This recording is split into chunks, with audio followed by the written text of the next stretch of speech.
If you're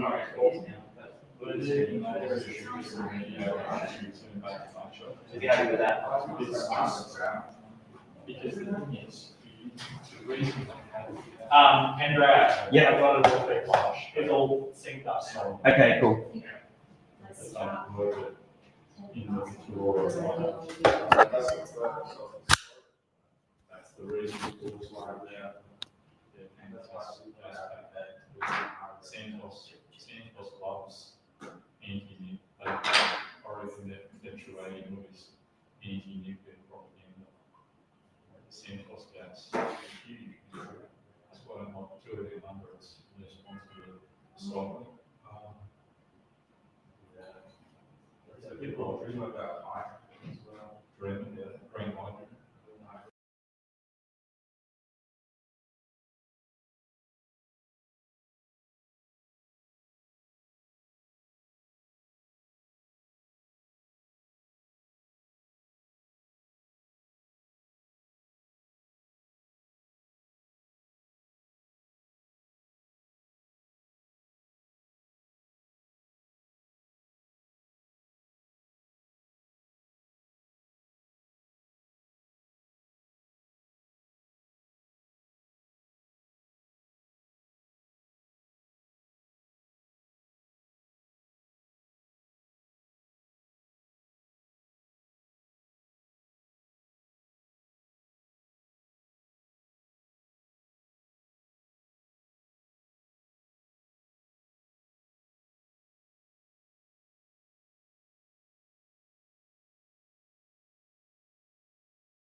let's just review it slow.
You're doing it. That's okay. Yes. Please shoot up. How's that fine? You got all that now? Don't be sticking in here. And tap test is all right. Hello.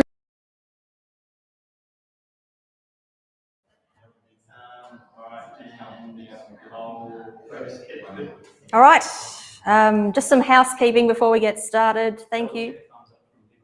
Sorry. Oh yeah. What? Give us a people online. Give us a thumbs up if you can hear us just fine. Just some housekeeping. Toilets are in the foyer. There's an accessible toilet on the ground floor, which opens with a standard MLAC key. Please see one of our technical-looking people if you have any concerns with that. Tea and coffee and the mugs are complimentary. That's your swag for turning up today. People online, that's what you get. That's what you don't get. And there is hot water from an urn in the kitchenette, just behind through the door in the foyer. So everyone, please put your phones on silent, including me. And we will get started. All right, thank you. Yep, great, okay, thank you.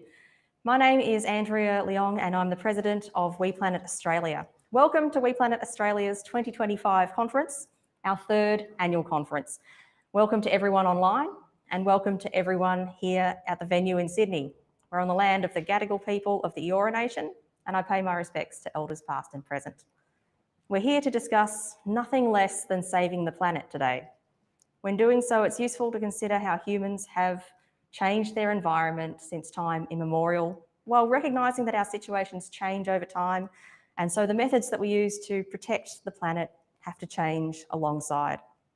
There are 8 billion people in the world, probably to become 10 billion. WePlanet and its supporters want good things for everyone, everywhere. We want to reverse climate change and deforestation and end biodiversity loss. But there are limits to the action that we would take to achieve those things. Our environmental solutions cannot come at the expense of the world's poorest people.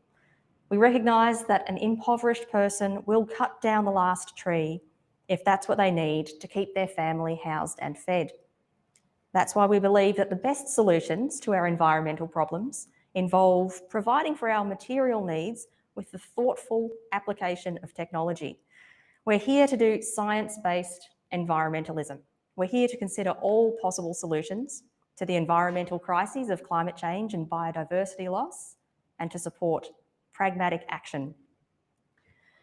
We think big.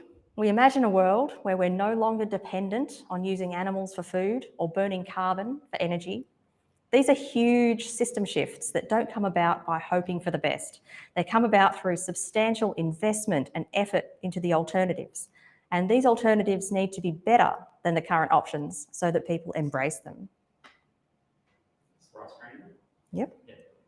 Whether you're a founding member, a new member, avid supporter, or just curious, on behalf of WePlanet's organisers, I'm excited to welcome you all and our speakers today on the politics of our movement, what it takes to transform a food system, the folly in regressing to burning wood for electricity, and on local and global progress in nuclear energy. Now, I'm going to spend a moment talking about WePlanet Australia's practical work and then highlighting the work being done by our international counterparts. WePlanet is a global network of 10 national or regional organisations, and with more organisations looking to join, showing that our ideas are gaining traction, or perhaps people were always interested in these ideas, and WePlanet is providing the catalyst for these people to get active. Because energy is the biggest contributor to greenhouse gas emissions and food is the biggest contributor to deforestation, energy and food are our focus areas for campaigning in Australia. So let me speak for a few minutes on each of these topics, energy and food. Firstly, the energy transition. The Australian government today is very supportive of wind and solar, which is a huge change from 25 years ago when hardly anyone was thinking about wind and solar. And it's great to know that this kind of shift in government and messaging is possible. Now, wind, solar and hydro supply about 40% of our electricity, which is a start. I've seen politicians describe 40% renewables as meaning that we're nearly halfway there. Halfway to what? This is disturbing because it means that they have forgotten we need to electrify everything. This graph is from the Climate Council. It's from 2019, but the proportions haven't changed a lot. It shows where Australian greenhouse gas emissions come from. And that's clearly dominated by electricity, this big blue wedge, and then the other larger ones are stationary electricity, so all the gas and mainly the gas that we burn for heating and cooking, and then transport in orange here. So that is generally not electrified, right? It's from burning petrol and diesel. So this is so important. We need to start talking about total energy use when we talk about decarbonisation, not just electricity. Having 40% of electricity come from clean sources, as this bit here, that's 40% of the 32% which is electricity, or 13% of the total. We're not nearly halfway. What we've done is we've made a start on decarbonising our economy. And this target grows much larger if we want to talk about decarbonising our exports, for example, by producing green steel. And we should be talking about that. So we've made a start, but the scale of the decarbonisation challenge is immense. We need to at least triple our electricity generation to electrify everything that we currently burn, like petrol and methane for, and all of that electricity has to be clean. So things are getting better, but there's far to go. Wind and solar already enjoy government support, bipartisan support, if you squint maybe, certainly bipartisan support for rooftop solar, even though rooftop solar is more expensive and more complicated than solar farms. So everything's a trade-off. Anyway, renewables already enjoy good government support, and that's why WePlanet Australia focuses its clean energy-related campaigning on lifting the ban on nuclear energy. Why do we bother? Because nuclear energy has very strong environmental and social credentials, and we'll hear more about that later in the day from some of our speakers. It's always a good time to build clean energy infrastructure. Our decarbonisation target stretches out to 2050, and what if we don't make it by then with the current technology that we're using? There is space for nuclear to join renewables and do some heavy lifting in decarbonising the Australian grid. What's the alternative if we don't consider nuclear? Remember how we decarbonise without nuclear? By burning carbon. This is Chris Bowen, an actual quote. We're not going to do nuclear, that leaves gas. That is our Minister for Climate Change and Energy. So that's the alternatives that we're looking at. The gas-led recovery is here to stay with bipartisan support unless we demand better. And we do demand better. So what does WePlanet actually do? Here's a few things that we've done throughout the year since our last conference and annual meeting. About this time last year, we went to Morwell in Victoria's Latrobe Valley to hold a community information session on nuclear energy for this community that's going to be heavily affected by the transition away from coal. It was well attended, about 100 people, and my favourite conversation of the evening was with a woman who said, "Well, I still don't agree with nuclear, but thanks for coming and speaking with us. No one does that." And then late last year, our federal government held a parliamentary inquiry into nuclear power. There's been lots, but they held another. And our secretary, Tyrone Delisle, was the lead author on a detailed written submission by WePlanet Australia to that inquiry, calling for the ban to be lifted again and calling for nuclear to be properly considered. Tyrone was then called up to speak at one of the inquiry's hearings in Brisbane to deliver our message in person to the parliamentary committee. The same inquiry held a hearing in Sydney, so we held a pop-up event there on the street in front of the building where the hearing was taking place. While us ragtag activists were out the front on the street, Helen Cook, one of our speakers later today, was inside giving evidence to the committee, and we're stoked to have Helen speaking later today. And early this year, we held a couple of online discussions featuring Women for Nuclear, because it's important to see all sorts of people offering these points of view so that you can connect with people who share your point of view or who you might be interested in speaking with. Early this year, we held these discussions. The one featured here featured Paris Ortiz-Wines from Stand Up for Nuclear and Heather Hoff, who works at a nuclear power plant and formed Mothers for Nuclear when that plant was set to close earlier than it needed to. So we were very happy to make those connections and bring those discussions to our audience. This was all in the lead up to the federal election in May this year, where both major parties pledged to make nuclear energy an election issue. And they did, but then they stopped talking about nuclear a few weeks before the election and forgot about it by election day. I'm proud of the work that we did, not treating politics like a sports match where the most important thing is that your team wins, but advocating for policies that are good for people and good for the environment. Now on to our other major campaign area, food. Food doesn't get much political attention. On one hand, it should be front of mind for our politicians, given it's something that we all need daily, and Australia exports a lot of food too. Then again, what we talk about in food is new proteins, and maybe it's for the best that this flies under the radar politically, because it's a topic that is prone to being dragged into the culture wars.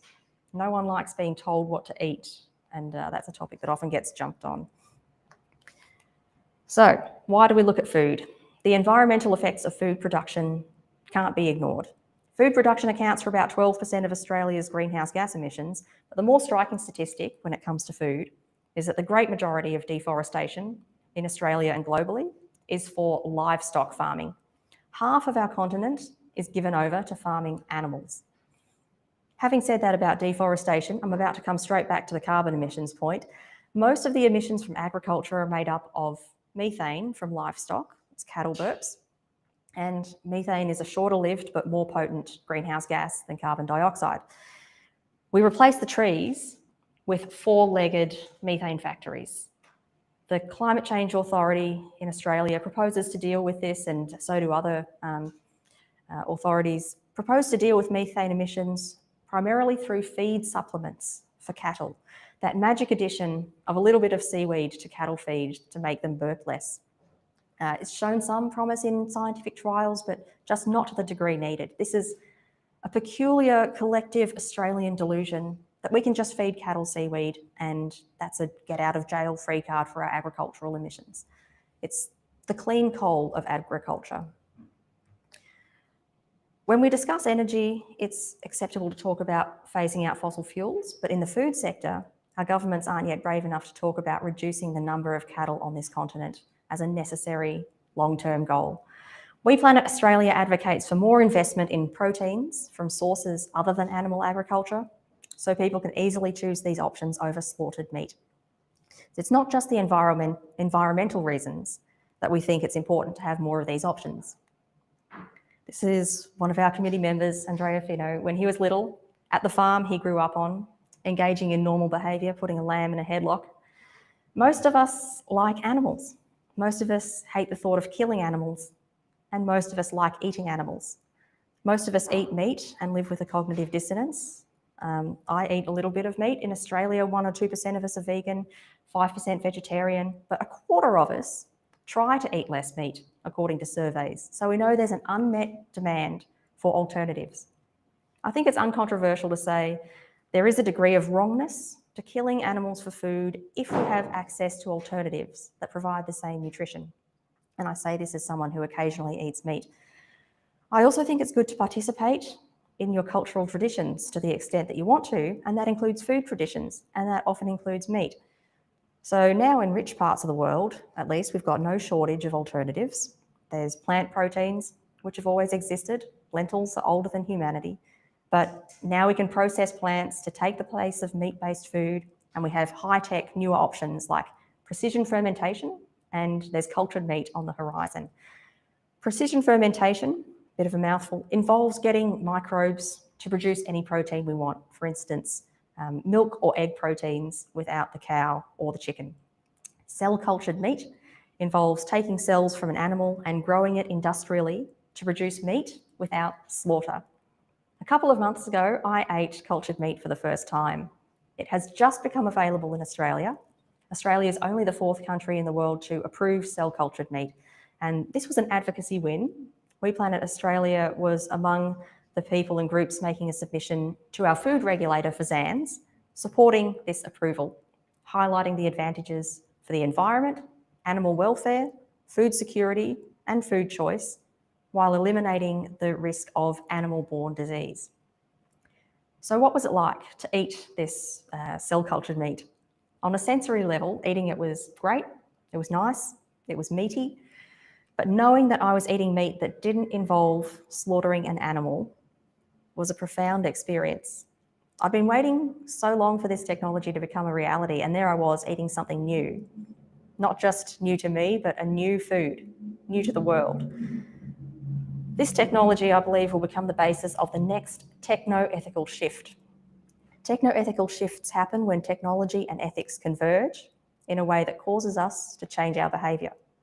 An example I'll give from the last century is whaling. It's a common misconception that the discovery of crude oil in the 1800s saved the whales.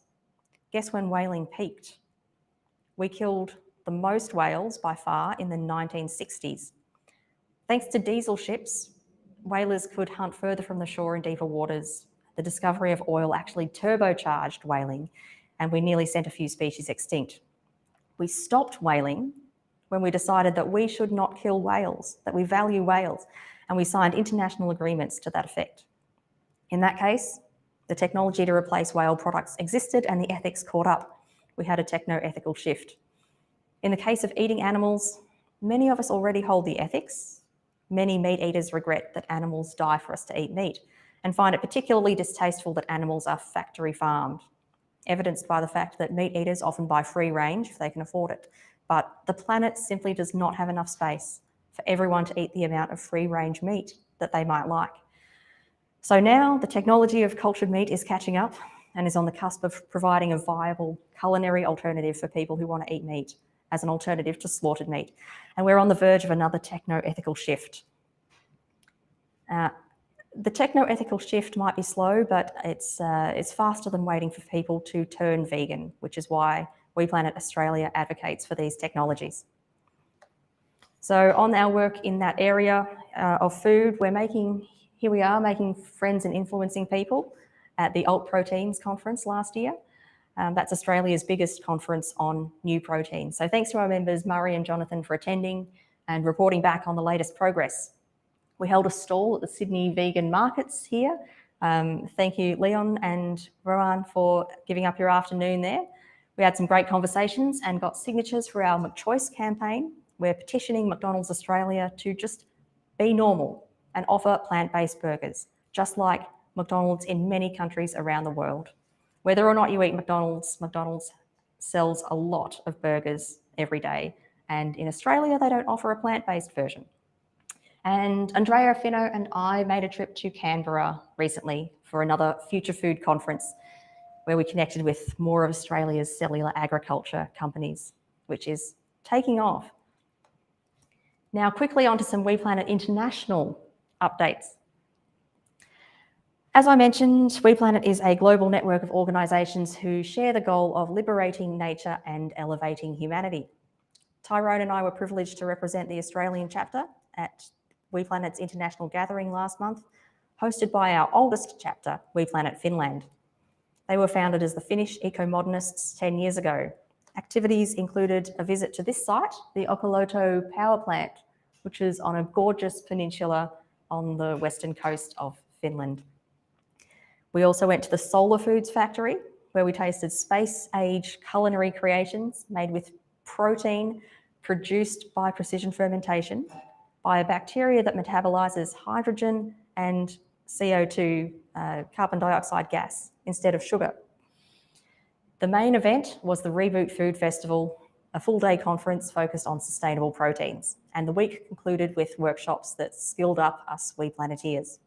That was a hugely energising experience and reminded me how to practice what I preach in holding hope that we can make change, because we actually are. For instance, being influential within the Finnish Greens, the Finnish Ecomodernists, now WePlanet Finland, they were influential within the Finnish Greens, and now the Finnish Greens are the first Green Party in the world to support nuclear energy, and a couple others have followed. I also wanted to let you know about WePlanet Africa and their Just Stop Cooking campaign. So WePlanet Africa is made up of WePlaneteers in Kenya and Uganda. The problem is that hundreds of thousands of people in Africa die early from the effects of indoor air pollution, and that's largely from cooking with charcoal where there's no alternative, so no gas or electricity. Children are the worst affected. Until reliable electricity is available, the best alternative for these people to cook is LPG. That's liquid petroleum gas, the type of gas in barbecue cylinders, which we enjoy cooking with often. It burns without smoke, while the trees that would have been cut down are left standing and continue to draw down CO2. And yet, the World Bank, which finances green initiatives, will not fund LPG for communities that have no alternatives to cooking with charcoal because it's a fossil fuel. The campaign page starts with a satirical call for Africans to just stop cooking because charcoal is too dangerous. But the global north doesn't want to invest in LPG as a transition fuel. So just stop cooking. But then it gets serious.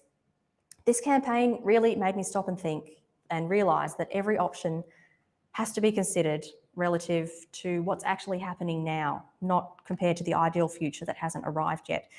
It's challenged me to look at fossil fuels as a rung on a ladder, more damaging to the environment and human health than clean electricity, but less damaging than burning forests. And who is anyone from the global north, rich from centuries of burning coal and oil, to tell people in the global south that they can't enjoy the same level of safety? This campaign was the subject of one of WePlanet's podcast episodes. The podcast is called Saving the World from Bad Ideas. It's now in its second season and there's 23 episodes out, so check it out. It features long-form interviews tackling some bad ideas that get in the way of working towards the best outcome, like we shouldn't think about geoengineering or we can't solve climate change. So those are some bad ideas that get tackled in the podcast. Just the biggest problems facing humanity. So it's been said that the world is facing a polycrisis where ecological, social, political and economic problems overlap and amplify each other. Faced with a polycrisis, we have to look for poly-solutions. If there are many problems, let's find some of the many solutions and get stuck in. This is what we do at WePlanet, and hopefully I've managed to articulate why we do it. You and I are here today because we still hold hope. We don't want the world to be devastated by extreme weather events and the wars that it foments. And while there's still something we can do, we will do it. We find our hope not in degrowth and turning away from modernity, but in the possibility of decoupling our living standards from environmental impact. We find hope in action and by tearing ourselves away from doom scrolling. It's hard to feel this way sometimes, that our systems need to be reoriented and knowing all that we can do is push little by little each day. But humans break things and then we fix them. That's the story of humanity. And over time, we tend towards a better world for people and the species that we share the planet with, as long as we keep pushing forward for it. So we're pushing for a better world, something better for everyone, better for people, better for the environment, better for animals. This is eco-humanism, and this is how we do it. Thank you.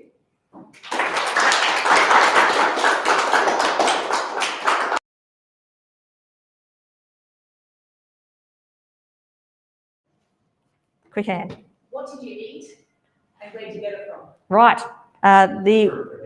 Yes. The question was, what did I eat and where did I get it from? I assume that's about the cultured meat. It was cultured quail, and that was at a tasting. So the company is Vow, and the brand is Forged, and they're just getting their cultured quail meat into restaurants around the place. So, yeah. Not an endorsement for any particular company, but probably just, yeah, look it up because that is the only one that's available in Australia at the moment. So it was quail. Okay. Thank you. All right, we'll move on to our second speaker for today, who is John Symons. He's an associate professor at Macquarie University. I first met John about 5 years ago, talking about this book, Ecomodernism, of which he is the author, Technology, Politics and the Climate Crisis.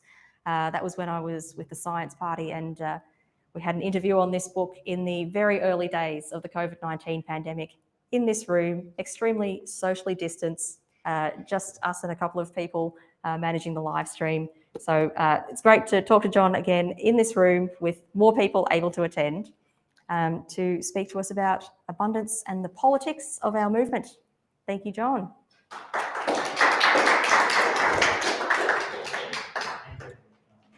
Oh, would help if I, yes.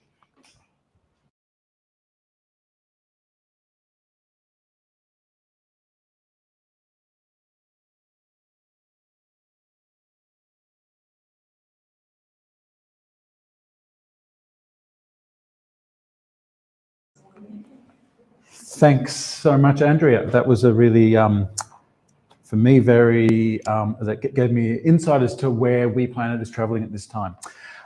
So I want to begin by acknowledging that we're on the unceded land of the Gadigal people of the Eora Nation, and to acknowledge elders past, present and emerging. Every couple of years, it seems that Andrea and Tyrone ask me to come and speak to the WePlanet conference. And normally I say something fairly bleak about the prospects for eco-modernist type politics in Australia. And then a few years later, they forget about that and invite me again. So this year they asked me to talk about a recent article that I wrote on Marxism and eco-modernism, and how the eco-modernist politics is evolving. And I replied saying maybe it'd be more valuable to talk about I don't know whether people are familiar with the Ezra Klein, and I always forget the second author, Derek Thompson book, Abundance.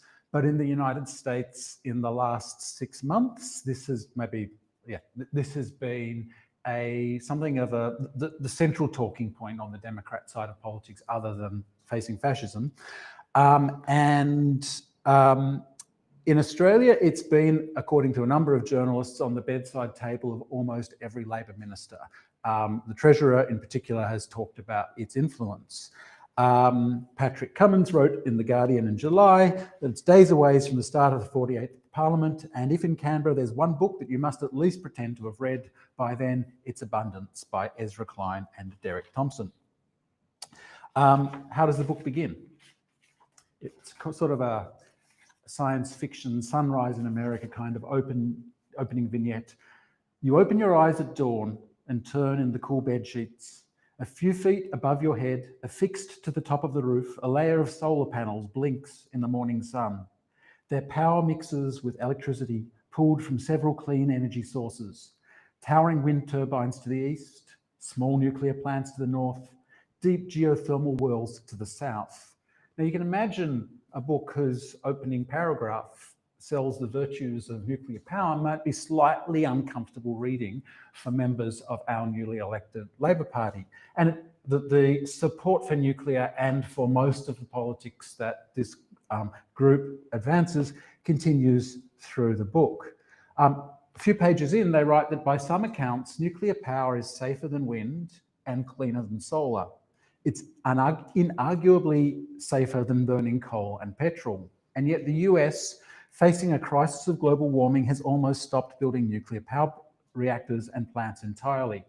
Between 1973 and 2004, the country started and finished only 3 new nuclear reactors. And it has shut down more nuclear plants than it's opened in most of our lifetimes. That is not a failure of the private market to take responsibility to bear risk, but of the federal government to properly weigh risk. And so the book is a meditation on how 1970s environmentalism and liberal restriction on the actions of the state has kind of ended the productivism, the production of the kind of goods that ordinary people need, which characterized, they think, the American economy in the 1960s. Why, asked Thompson and Klein, has California failed to complete a 500-mile high-speed rail system since 2008, while China has built more than 23,000 miles of high-speed rail in the same time period? Their central argument is that to have the future we want, we need to build and invent more of what we need. Less frequently billed as their central argument, but like an important theme of the book, is the argument that you need to have a program to harness technology in service of social change, and that the left's failure to have that program is a central factor explaining why we have this crisis of affordability today. Their focus is in particular on housing, which I think in both Australia and the United States is a generational massive inequality in terms of the access to affordable housing, but also health, transport, and energy.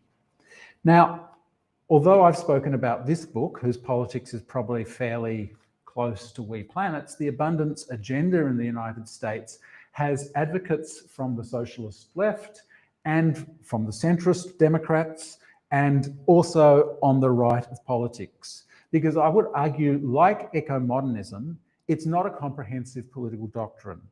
The wider abundance agenda is united by an aspiration to escape from a political economy defined by artificial scarcity and to create a world in which we solve problems primarily by unlocking supply.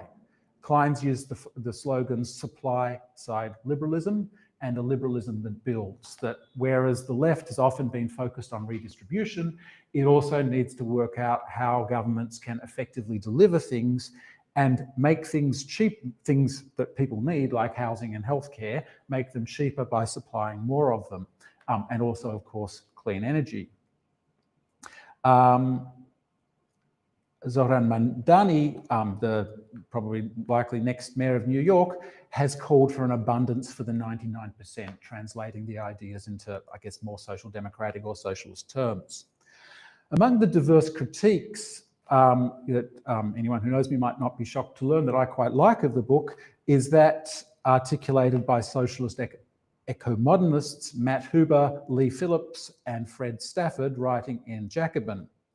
Now, I won't go into their argument in full, but I want to draw out one element of it, which I think is particularly important for this group and for my concerns that I'll come to in a minute about kind of where where WePlanet is likely to be successful and unsuccessful in Australia. So Huber, etc., diagnosed that one of the problems in American politics, explaining their failure to build housing, transport, clean energy, etc., is the way in which neoliberal era has empowered a new bureaucratic class, new bureaucratic organisations, NGOs, left liberal intellectuals, often academia, etc., who are no longer connected to, and this is a socialist critique, who are no longer connected to workers' movements. They are cut off from not only from workers themselves, but also from the tacit and formal knowledge that workers possess about how production actually functions. This is, for example, I'm quoting them, how a green climate NGO can believe that an electricity grid entirely dependent on variable renewable energy is viable, while any union member in the energy sector could quickly explain how such a system would fall apart. And then they point out that even Klein and Thompson, who by an Australian standard are very pro-nuclear, themselves are massively, inappropriately over-optimistic about the decarbonisation job that can be done by wind and solar alone. And they argue that that's because they're liberal academics cut off from knowledge of actual material systems. Now, this reminds me of a couple of, my own experiences talking to Americans and talking to Australians. And it makes me implicitly worried about the prospects of pro-nuclear politics in Australia at this time.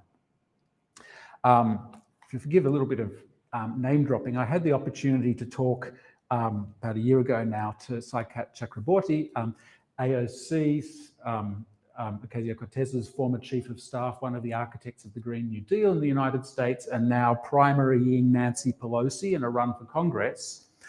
And his little organisation was talking to me about something different, but it wants the United States to go on basically a nuclear power build out equivalent to what Sweden did in the 1970s and 80s, which it seems extraordinary to me that if you think of who's the similarly placed people in Australian politics, it's basically the Green, as in like the radical left of the Australian politics takes such a radically different position. And I asked how it was that he'd come to this view, and his answer was, well, you know, I grew up with my dad working in a nuclear power plant, so I kind of always understood that it was clean and green and friendly to workers. And although I didn't talk about it for a while because the left was against, but he didn't say all these things, but I'm filling in some blanks here. But so it was kind of always very natural to me as people began to look at the climate crisis more with more attention, that it would come, you know, that he knew that nuclear was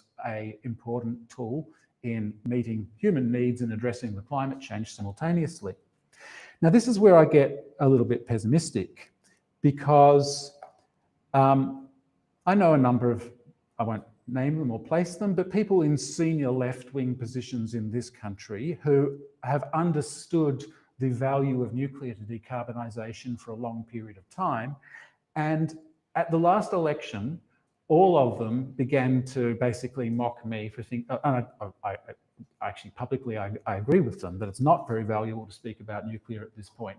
Basically, the politics of it is so catastrophic in a context, if you're on the left, in a context where nuclear has become a central polarising issue in a federal election, at least for the next few years, the politics of nuclear in this country, I think, you look like something of a joke if you spend your time articulating for, you know, arguing for it publicly.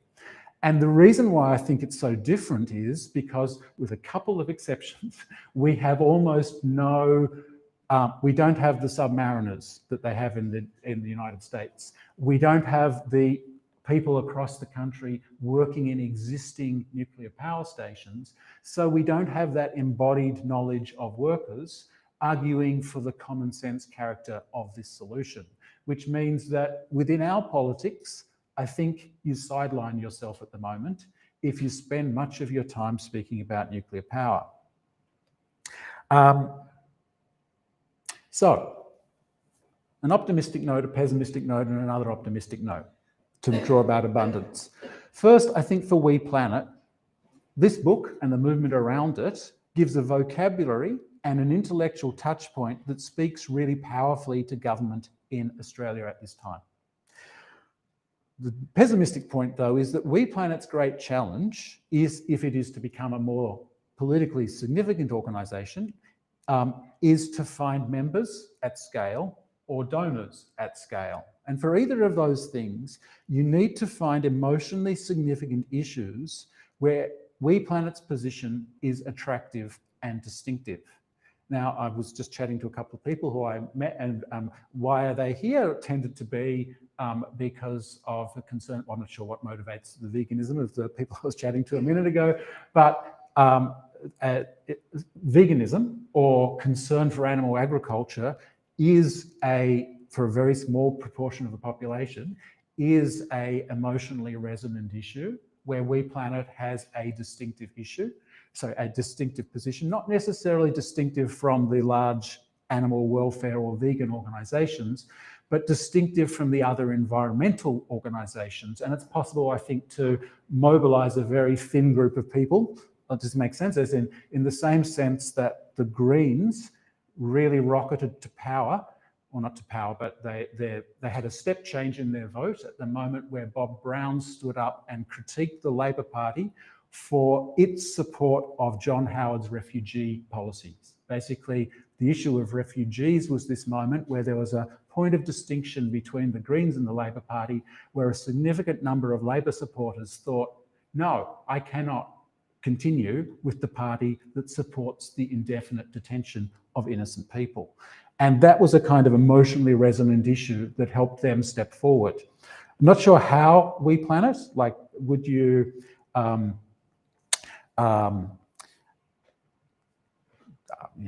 would you challenge Adam Bant and the ACF to critique the meat industry? And they very subtly will critique the meat industry, but not in the scale or the vehemence which would be justified by the actual impact of animal agriculture on Australian greenhouse gas emissions, biodiversity, etc. So I'm just throwing out ideas here. I'm not sure whether that's an attractive one. But finding those kinds of emotionally resonant issues would be, I think, necessary for WePlanet to find a really significant place in Australia's political and NGO landscape. And I'm not at all convinced that that is possible. Certainly at this point, I think that the campaign around nuclear probably alienates more people than there's a very small overlapping Venn diagram of pro-nuclear vegans. They tend to be kind of hyper-rationalist people, and a lot of them are in this room, or maybe at least on the membership list of WePlanet. But it's not a, yeah. One issue alienates the majority of Australia, and the other issue, as in the kind of animal welfare, vegan kind of position, alienates not just most people on the right, but most people. And the nuclear issue alienates almost everyone who sides with any of the major left-wing parties in this country. So that's a real challenge. But to wind up on a slightly more positive note, maybe, the positive story is that since the intellectual winds of the zeitgeist are at your back, your work of submissions to parliamentary committees, to submissions to the food regulator, to online trolling of green groups, or whatever it is that the work that WePlanet does, may actually be impactful. As in, these are arguments that are on the bedside table of the Treasurer. You're speaking to an audience which just needs to be taken a few steps forward. Does it make sense? On many issues. So maybe you don't need to be, as you know, maybe the work that you're doing now is in some senses enough. This is an intellectual community that is advancing intellectually defensible positions, even if they're not widely emotionally resonant. When it comes to energy, my suggestion would be that helping people one step along the way to the kinds of positions that you hold might be a more persuasive way of engaging with energy politics than making making nuclear central to your public image. I've heard today already talk of opposition, or maybe it was yesterday I went to, talk of opposition to grey hydrogen. We're going to hear later about the challenge or the insanity of generating electricity from wood. These are issues where there's a tension between, so I guess most of our public talk about climate targets at the moment is based on different kinds of fantasies. And because of the polarized political environment, where you have one party who are somewhere caught up in climate denial and the other party who is sincerely trying to do quite a bit better, the political class has given a free ride to the Labor Party, I would argue. We are obviously not going to reach our 82% renewable energy by 2030 target, but you will not find that in mainstream press. The CSIRO just last week produced climate modelling built on figures which are 5 years out of date and assume that coal use had already dramatically fallen. So basically, the assumptions going into the modelling are based on a fantasy which is already inconsistent with our reality. Now, in these kinds of situations, focusing our attention on specific sharp questions might be the political work that brings people closer to a more pragmatic view of energy systems. For example, the CSIRO report, and I think any effort to reach our 2035 climate targets, are all built on the idea that there are going to be large-scale negative emissions. Those large-scale negative emissions, the more that we think about them, the closer it brings us to thinking pragmatically about energy systems, as in, are they going to be afforestation of agricultural land that will burn down in the next major fire? Not only is there rural opposition to that, but just a minute of thinking about it makes people see the futility of that kind of endeavour. Where that will bring people's minds, I don't know. One thing that I find particularly interesting is how in the UK at the moment, the Sizewell reactor that they're constructing is building carbon dioxide removal into the power station. It's very hard to think of how we're going to do large-scale carbon dioxide removal without beginning to think about industrial responses or industrial forms of carbon removal that currently are not in the Australian public's imagination. So I'm not sure whether that was a very crisp suggestion. I hope it made sense, but I think basically thinking of detailed, incremental points to put forward in the areas that are not obviously polarized is perhaps a better way of getting us towards the pragmatic reasoning than going first for the nuclear argument made in its abstract. I guess another element of that is it's incredible how little we hear the voices of anyone working in electricity grids in our national energy debates. A couple of times when I've had a chance to sit down with people working in that sector, I've got a good friend who's spent his life building the substations and he's now working on interconnectors, but previously on connecting wind and solar to the grid at scale.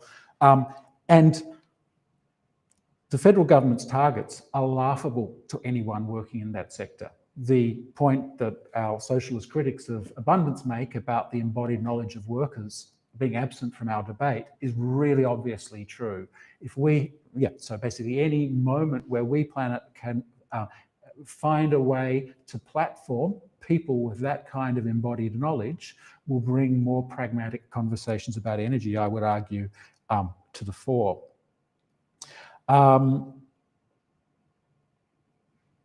I guess another interesting point, in the past WePlanet has thought about housing, which is I think has done some work on housing. I think that's another emotionally resonant issue where an environmentalism like ecomodernism that embraces density and centralization as a technique of land sparing has great capacity.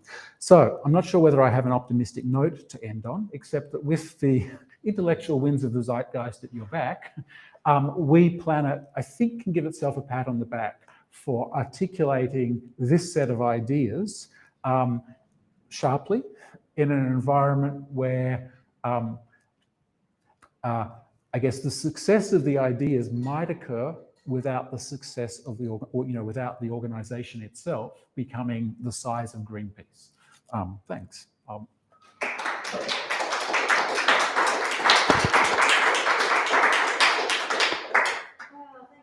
I thought you said it wasn't going to be so bleak this time. We are coming up a lot, but we'll put time for a couple of questions if anyone has any. I wonder if a couple of things.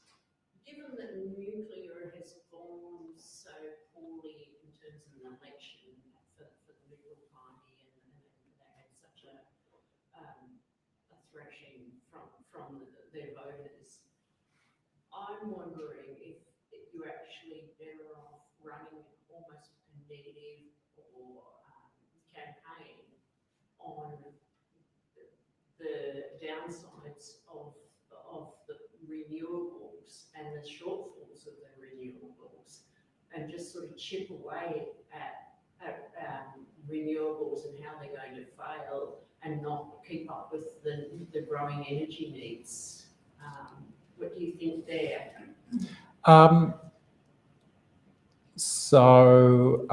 It depends on the identity of the organisation. As in, if you want to appear on Sky News and in the pages of The Australian, that is a fantastic strategy. If you want to be taken seriously in the pages of The Guardian and the Sydney Morning Herald, or basically with everyone under 40, then that's not a good strategy. Because, well, first is that in my analysis, which is just derivative of others, renewables play a really major role in a least cost zero emissions grid. And so now they have all kinds of downsides as well. They're solar on rooftops and some solar that can be integrated with agriculture, not necessarily significant downsides, but the biodiversity impacts, land impacts, etc., are obviously significant. But I think you look, well, to the left of politics and to the sensible mainstream, you look a bit crazy if you emphasise those points too much. And I'm not trying to say that, yeah.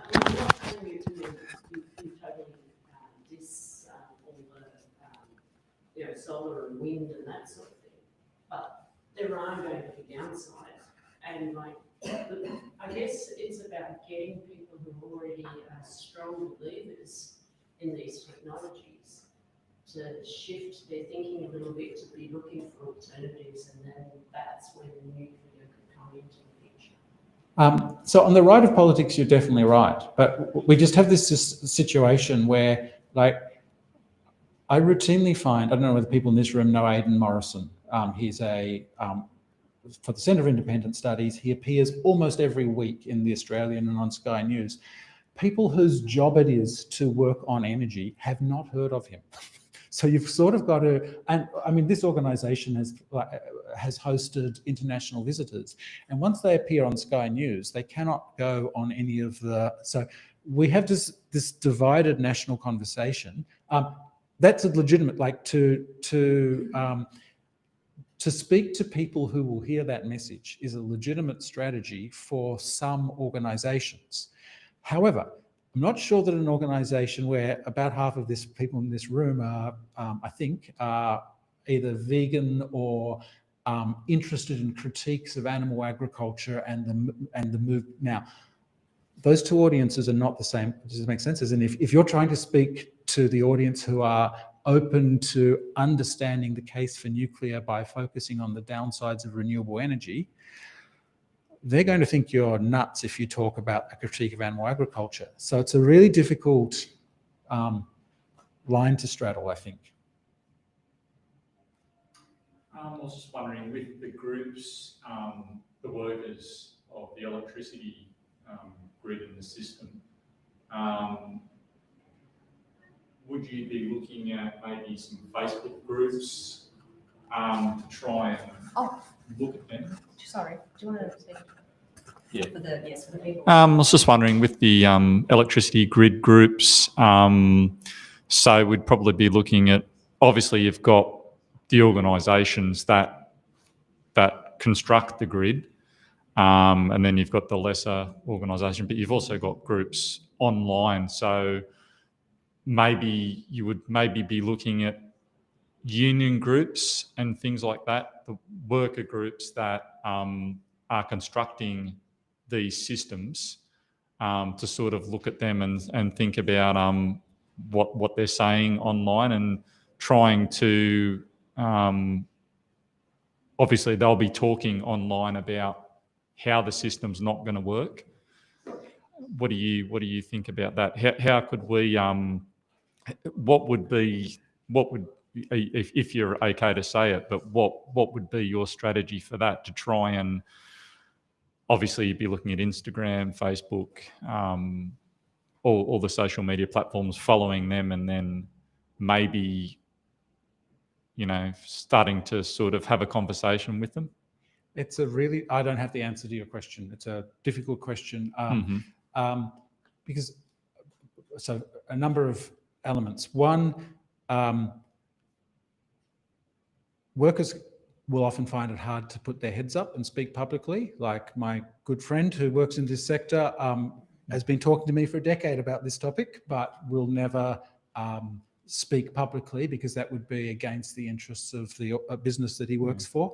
Second, people are not thinking that we are going to necessarily have, basically, are we going to have a fully decarbonised variable or intermittent renewables-based grid? No, but that doesn't mean that the grid is going to fail. It means coal stations are going to, be around a bit longer. Gas is going to play a bigger role, etc. There's a lot of the corporations are maximizing profits, and there's nothing wrong with the current environment from their perspective. So how to get credible people to speak like publicly whistleblowers. who are, but they're not even whistleblowers, because it's not as though, as in, most people's job is not to analyze the entire system. Most people's job is to build this transmission line, to install this, whatever, Yep. And there's no scandal. I mean, there are some scandals, but there's no scandal about any individual project. It's about whether that entire thing adds up. Now, we can all look at, you look at the graph that the Labor Party produced before it came to government, and we were supposed to be, I can't remember the number, but at 56%, does anyone know? In the mid-50s, intermittent renewables by this point, and really we're in the low 40s. So we're falling far behind the timeline, and you can see, if you look at the data, what the carbon emissions of our electricity grid were supposed to be in 2025 when the Labor Party came to government, and we're about 50% higher. So anyone in this room can point to these things. What is missing, I guess, if some weird academic says these things, no one cares. If someone who has the credibility of a lifetime working in the sector speaks, well, they're not going to get the voice isn't going to be heard in the major news outlets, but I just think they have a credibility which is missing from the economists and lobbyists who dominate the conversation at the moment. I don't know whether that, I don't have a good answer to your question. It's a challenge. We might have to figure something out. Yeah. So just regarding nuclear, I think one of the challenges facing nuclear is that it is safe, but only if it is built and operated in a competent manner. And I think one of the problems is that I haven't heard discussed much, is that this relies on the public kind of having trust towards the corporations and the institutions that will be building and operating nuclear plants. And unfortunately, kind of feels like public trust in these kind of institutions has really been falling, partly, for many reasons, partly due to kind of failures that have been quite prominent in recent times, for example, Boeing, stuffing up, a few airplanes, in recent times, or the Fukushima disaster, probably many other reasons why there's an erosion in public trust. So I'm thinking how important do you think this issue is, and how do we go about increasing public trust in these sort of institutions? I think it is a massively important question. If you look at where has built nuclear successfully historically, it's social democracies, and I'm not sure how to characterize them, but fairly authoritarian states, and sometimes high trust authoritarian states. I guess so. That's true. Well, no, that's broadly true. And in a declining trust environment, where Panadol and vaccines are widely critiqued, then you've identified an important challenge, which I'm not going to resolve right now. But I agree. Thank you so much, John, for your insights. We'd like to thank you again for Oh. coming. It's a small gift for you. Thank you so much. And we're going to go to lunch now, which we'll have until 2 o'clock. So just for anyone who wasn't here just at the start, the tea and coffee is self-serve and complimentary, including the mugs. That's your swag for attending. Pick up a sticker. There's a couple of T-shirts for sale on the back. Thank you, and say hello to everyone, and see you back here at 2 o'clock.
Isn't that the most amazing building?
If what you need is a pathological Yeah. the results in 3 days. Or a map. Yeah. Oh, nice. Let me know. Okay, where are my notes for this session? I've got 2 sets of notes. So it's a hybrid. What's your? When did you get a notebook? Freebie. Oh. I've got all these free notebooks. Let's take a freebie. This is not where I thought I had. It's this. Yes.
Thanks and welcome back, everyone. Hope you enjoyed lunch.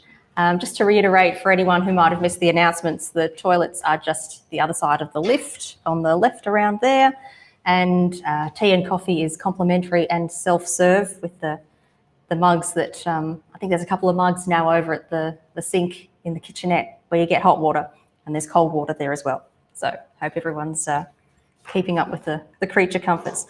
It's my pleasure now to introduce our Future Food panel. So we're talking today about future of food, which at WePlanet we believe is brewed, not slaughtered. And I'm very happy to welcome our 2 guests here today, Dr. Milena Bojovic from UTS, University of Technology, Sydney, and Sabrina Woods, who is the president of the Alt Proteins Project at UNSW. So I might just get you both to introduce what you do in relation to alternative proteins, and what do you do? So, Sabrina. Hi, everyone. Is this connected? Yeah. Further people online. Oh, yeah. Hi, everyone. So the Alternative Protein Project, for anyone who hasn't heard of it, is a global student movement dedicated to turning universities into engines for research, education, innovation, and just awareness of the alternative protein space, how we can get more social and general acceptance of alternative proteins, whether that is plant-based, cell culturing, or precision fermentation. And we just aim to make it a really inclusive and social environment. Hi, everyone. I'm going to look here all day, I don't know. My name is Milena Bojovic. I'm a lecturer at UTS in, I was about to say what department I'm in. It's a bit of a disarray at the moment. But anyway, my background is in geography and planning. And my PhD research looked at just transitions for the dairy sector in Aotearoa, New Zealand, with an interest in alternative protein futures. And I've worked on a variety of projects that are within the remit of alternative proteins, and particularly from a social justice perspective. I think that covers it. Yeah, well, I'd love to start there and go into that a little bit deeper. And you mentioned that you've talked about policy gaps in dairy transitions as well. And so today we'll examine the barriers and enablers for shifting from animal-based to plant-based and new proteins. Yeah, so I should add as well that I work with Farm Transitions Australia in a volunteer capacity, helping them with kind of guiding, I guess, in a policy advisory sort of capacity, and also it's like the social translation piece around what's going on, not social translation, sorry, what's going on but in terms of what's happening at the farm level and how we translate that into policy dialogue. So at the moment, I'm working on a project where we're identifying policy gaps around transitions for the dairy sector in Australia across 4 states, so New South Wales, Victoria, Tasmania, and Queensland. And we're kind of doing a policy analysis to figure out what the current guidance is, and whether there is any, and what gaps need to be addressed in terms of supporting the development of alternative proteins, but also helping farmers to shift to alternative sorts of production or diversifying land use or moving out of dairy farming altogether. Because of another thing that I work on is looking at the climate risks associated with agriculture in Australia, which there are many. If anyone had a look at the most recent climate report, it's not great. So there's a lot of questions around the future of agriculture in this country. Yeah, so to set the scene, what we have is a lot of farmers doing it tough. And we've got demand for alternative proteins, which is, I would say some of it's not being met because we've got in surveys 1 in 4 Australians, as I mentioned in my talk earlier, that 1 in 4 Australians are looking to eat less meat. Yeah, so I'm really interested in your PhD work then on the identifying pathways for just transitions and other aspects for dairy farmers who might want to exit the industry. Yeah, so my PhD research, I visited a lot of dairy farms and I interviewed a lot of people across what I would call the dairy ecosystem. So not just dairy farmers, but people working in industry, people working in government, in journalism, in economists, academics, to kind of glean a whole bunch of perspectives and bring them together to understand possible transition pathways for the sector. The situation of dairy in Aotearoa is fairly unique compared to Australia. Geographically speaking, it's much more concentrated and they have a very strong dairy export economy. So 95% of the dairy produced is basically turned into whole milk powder and then distributed all around the world, with Nestle being one of the biggest customers. In Australia, it's a different geographical landscape and the economy of dairy is different as well. It's not as strong an export market as it is in New Zealand. Anyway, the environmental impacts of the intensive dairying in New Zealand are very bad. There's the issue of emissions. So almost 50%, or at this rate, 50% of the nation's greenhouse gas, from the nation's greenhouse gas inventory, 50% is attributed to the agricultural sector. Specifically, methane is a big problem. There's more cows than people in New Zealand. And also there's a growing issue of nitrate pollution in the waterways, which is, that presents a whole host of public health risks currently, but also into the future. This is a bit grim now, isn't it? Anyway, so I'm trying to put a hopeful lens on it, and I'm saying, what are we going to do about it? And so, I interviewed all these people, and I did this study for a number of years, and then basically brought all of that together to put forward a set of transition pathways that aren't meant to be prescriptive, but they're just, indicators of where the sector could go. So the first one is de-intensifying the national herd, or de-intensifying herds at the farm level. And then other pathways are diversifying land use. So whether that means growing something else, moving into alternative proteins, or retiring land. And if there are schemes for things like biodiversity credits, that would sort of fall within the remit of diversification. And then the third one is the greater adoption of dairy alternatives, or alternative proteins. So New Zealand's quite a unique case as well, because the South Island in particular is really well placed to have a strong oat economy, because the climate's quite favourable to growing oats, and oat milk is like a fairly palatable and likeable dairy alternative. And then the other piece is that there's been an uptake in precision fermentation development. There's one organisation in New Zealand called Daisy's Lab. So they're when I started my PhD, they were just working out of a lab at Massey University, quite small scale, but in the last few years, they've got a lot of government support and industry support to upscale their production of precision fermentation proteins. And then Fonterra, which is the New Zealand's largest dairy co-op, but also they operate globally. They've invested significantly in precision diversifying their portfolio into precision fermentation proteins, where they've basically got a multi-million-dollar startup in the Netherlands where they're also exploring lab-grown dairy proteins, I guess as an alternative income stream for the cooperative or to remain competitive in a diversifying market. And so the just transition piece sort of also raises the question, well, what happens to incumbent farmers and land and infrastructure that has been geared towards this particularly intensive form of production? And that's still an open-ended question. Like, there's not been any sort of radical shift since I finished my PhD. It's all fairly slow moving. And then you have the issue of political will and the need for brave leadership to kind of drive change. And so that's, kind of where my research is taking me at the moment. Sorry, that was a very long. No, that's fine. We've just had an announcement in New South Wales, actually, that there are some farmers who are permanently retiring some land, and there's a scheme and a pathway for that.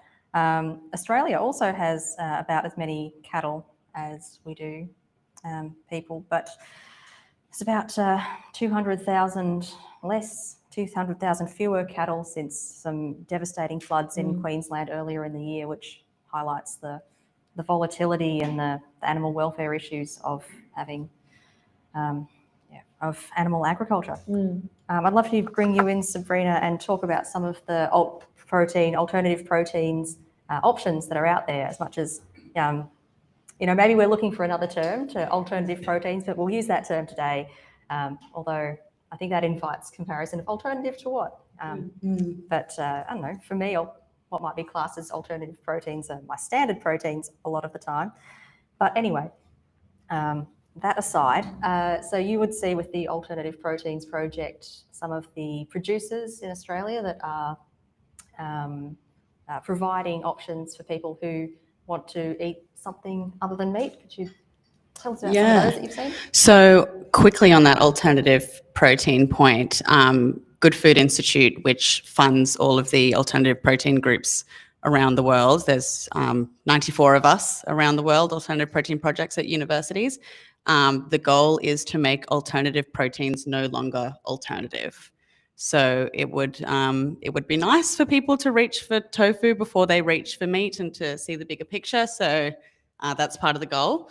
But yes, there is a lot of companies who primarily work in meat, including beef, fish, chicken, and dairy production, and they are trying to expand into the plant-based space because they do understand that currently animal products is their major source of income, unfortunately, but that's how these companies are staying alive, and they are introducing more animal proteins. Bird's Eye, for example, is a brand that you've probably heard of, making fish fingers. They have introduced a lot of vegan meats. They've got frozen chicken strips, frozen lamb, tastes remarkably similar. And there's a whole range of brands that are trying to move into that space. The industry talk that I met Andrea at was Coco and Lucas, which is a company that came in to fill a market gap for meals for kids age kind of 3 to 12. So this woman, DM, who started this company, noticed that there's a lot of meals for toddlers and there's a lot of meals for adults, ready-made meals in the supermarket, but there wasn't many for kids. So she expanded into this area with an eye on sustainability and quickly learned that to make her food products more sustainable, that she would need to move into the plant-based space. So she has opened an earth range of plant-based foods, and we got her to come in and speak about that. And that there's a big trend of brands who are doing this to meet consumer demand for plant-based products, and just noticing that a lot more consumers are interested in making choices that are more beneficial for the environment. I think, Melanie, you mentioned the oat milk, and that if there's one story that demonstrates how willing people are to change their food habits when they find that something is better, it must be oat milk, right? Because no one had heard of oat milk for use in coffee, at least not too long ago, and now it makes up about 30% of all barista-made coffees because people like it. They say, brother, may I have the oat milk coffee? Do you, Sabrina, see much blended food products, by which I mean maybe 50% meat, 50% plant protein? Yeah, there's a lot of cultures that have for a long time been integrating plant and meat proteins into their meals. For example, Chinese culture loves meals with beef and tofu in the curry at the same time. Are you talking about branded products specifically? Yeah, perhaps a single product. Like I've seen in my local supermarket, 50% chicken, 50% vegetable, risol kind of thing. So there's this brand, Quorn, Quorn, that people have probably seen in supermarkets. They create not vegan, but vegetarian proteins. They use a precision fermentation process, growing mycoprotein, but they are still using egg in their recipes. So that is something that is accessible to vegetarians or just to anyone who's wishing to eat a meat-like product, but to still reduce, not as significantly as a vegan product, but to still reduce their impact in an ethical and an environmental way. Yeah, I think there might be a tendency, or it might be easy to think that these plant-based foods are a new, modern Silicon Valley kind of thing. But yeah, Chinese culture, for example, has had meat replacements for a long time using what we now call seitan, but the gluten from wheat to make mock meats has been around for hundreds of years. Buddhist monks and grandmothers have been doing that for centuries. So we've got the companies in Australia that are able to work with these plant proteins and make these foods. And now we've got precision fermentation and what has been called lab-grown meat that is probably better called cell-cultured meat, or so animal cells grown without slaughter. So we've got the technologies and we've got the people working on it. I'll ask I'll ask both of you, do we have the support for it from government, whether through strategies or through funding? If you've got any comments on whether these industries are being supported by?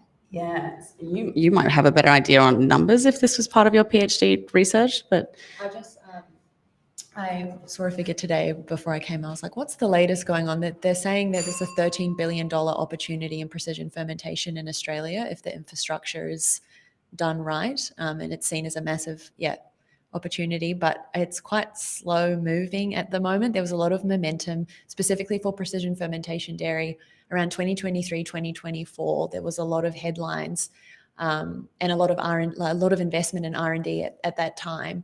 But 2025, if you try and Google stuff now, it's all quiet. I don't know if you also noticed this too. And the plant-based, just anecdotally, I've noticed plant-based options in some of the major supermarkets have also reduced. I don't know if that's just my local supermarket, but there was this grand expansion that happened around perhaps just before COVID, and then in a post-COVID, there was a sort of oh, health, and then now it's just I've noticed it's dissipated. So I don't know if culturally there's a piece there too. But I'm definitely noticing a cultural shift. COVID was a time where a lot of people became a lot more aware of the environment and the choices that they're making, and that was a time where I'm not sure exactly to call it veganism, but that was where being plant-based kind of thrived, and all of these products came to fruition. And at the moment, there is a slight decline. It's hard to know what exactly to attribute that to. I do notice trends online of a lot of grifting, if anyone has heard of grifters, people who spread disinformation. The difference between disinformation and misinformation is disinformation is intentional spreading of lies. Misinformation is just continuation of those lies, but not actually knowing if it was true or not. So, for example, the disinformation could be this vaccine causes autism, and the misinformation could be, oh, I heard this, so it must be true. I'm going to pass this on. So I do notice that there is a growing trend online of people who are saying don't eat these vegetables. Vegetables have oxalates. You shouldn't eat vegetables. I know a few sides in here. I can't believe that we ever got to a point where people are calling vegetables unhealthy. That is insane to me. These same people are the ones to say drink raw milk and don't wear sunscreen. So I think that Oh, you can wear beef tallow as sunscreen. we can wear beef tallow and no seed oils, guys. So anyway, yes, there is a trend growing. There's also a trend growing of anti-intellectualism. And I think that this is really negatively impacting the plant-based and the vegan movement. So it has resulted in a change in people's behavior. And I invite you next time you're in a supermarket to look around and see how many labels say no seed oils on them, even though that means nothing good for the health of the product. But yeah, it is creating this consumer shift. People are afraid of processed foods. And the next thing I was going to get into. yeah, but then they'll eat a group 2B carcinogen instead. So yeah. Well, something else that's been like talked about in popular culture too is the rise in protein in everything. Like we're in a protein obsessed culture. Like the Kardashians have like a protein popcorn that you can buy now, and like a regular nut bar now that the packaging has changed to advertise how many grams of protein are in a given product. That, like, you know, not that long ago that wasn't the selling point, and now that's become the selling point. There's a few different reasons why that's transpired, but I think on one hand it's an opportunity for alternative proteins to kind of find a way into that narrative, but the risk is also that alternative, and yet I take your point about it being called alternative, but alternative proteins get more sidelined because there's an emphasis on animal source proteins as a now almost superfood, which like is just exhausting. But yeah, so quickly for your next question, I think a lot of people don't realize that there is no major health issue with people not getting enough protein. It has never ever been just a huge overwhelming medical concern that people are protein deficient. Most people are eating too much protein. The major medical, as long as you're getting enough calories, right? yeah. Yes, for calorie sufficient diets, there is no evidence of protein deficiency, whether you are vegan, vegetarian, or an omnivore. There is, however, a huge problem with people not getting enough fiber. So I think we need to get a shift in this mindset away from being obsessed with protein. I'm saying that as a weightlifter who eats over 100 grams of protein a day. I also eat over 50 or 60 grams of fiber a day though, so I'm good, because the most common leading causes of death are related to not eating enough fiber and eating too much animal protein, like colorectal cancer, heart cancer, bowel cancer. I think we might have then covered most of the next question I had, which was about the spectre of ultra-processed foods entering the public consciousness and the reported link between ultra-processed foods and ill health. But it's not the fact that it's been through a process. It's the fact that it's probably high in salt, perhaps high in sugar. You might not need, not that sugar on its own is always a bad thing, but generally low in fiber as well as packaged snack foods. Yeah, definitely. Yeah, a kind of a big issue, I think, which is also like creating more complexity, is the question of nutritional literacy, and where do people, like, how do people become what counts as nutritional literacy? Where do they get it from, like after school or after formal education? A lot of that has to come down to marketing and industry kind of telling us what's good food, what's not. But then you also have counter narratives appearing online that are sort of blurring, which I'm sure in your line of work as well, you're quite aware of this. Yeah. And then how is it, like, the average consumer meant to have the power of discernment to know what qualifies as a good protein, or how are they even meant to know that they're low in fiber? Like, unless you go on that, it almost becomes like this individualistic journey. Like, unless you do the research yourself and figure out your own kind of vessel, there's not really any sort of, back to your previous question around like what policy gaps or directions from government. There's a food pyramid, but beyond that, it's kind of figure it out as you go, as you play the game of life. Yeah. Well, we've got the health star rating, which ranks certain food against other food in its category. What else is in its category? But also just on the note of ultra processed food, I don't know if anyone's been to like a dairy processing factory, but like I don't know why people don't see milk as like a highly ultra processed food. Like that is It's all taken apart and put back together, isn't it? yes, and milk powder in and of like yes, sorry, milk powder is an ultra processed food and it's in ultra processed food, but fresh milk, like you can't just like you have to heat it and it needs to be homogenized and they test it and like that's not. And it's first not we had to domesticate the auroch. yeah, so.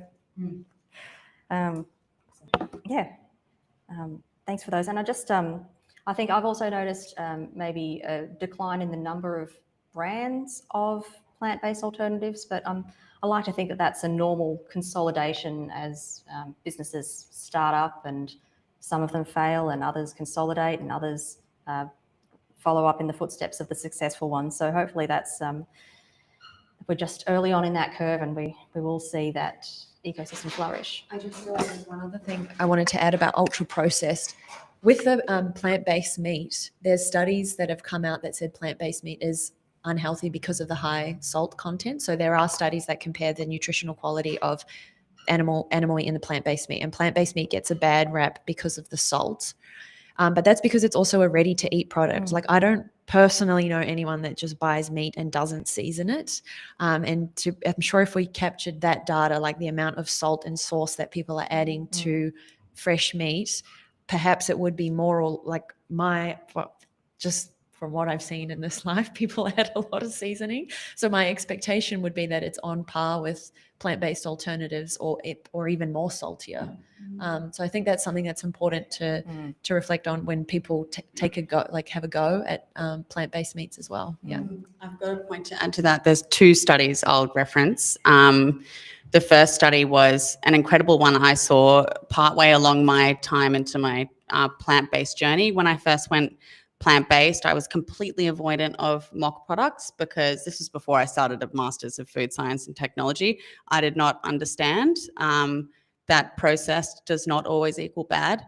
And I was avoiding the mock meats because of that assumption. But eventually I thought, you know what, let's just look it up on Google Scholar. And I came across a really incredible Australian-based study which compared mock meats to the exact products that they were mocking. So we're going to compare this vegan beef sausage to this beef sausage. We're going to compare this crumbed chicken schnitzel, plant-based one, to the real one.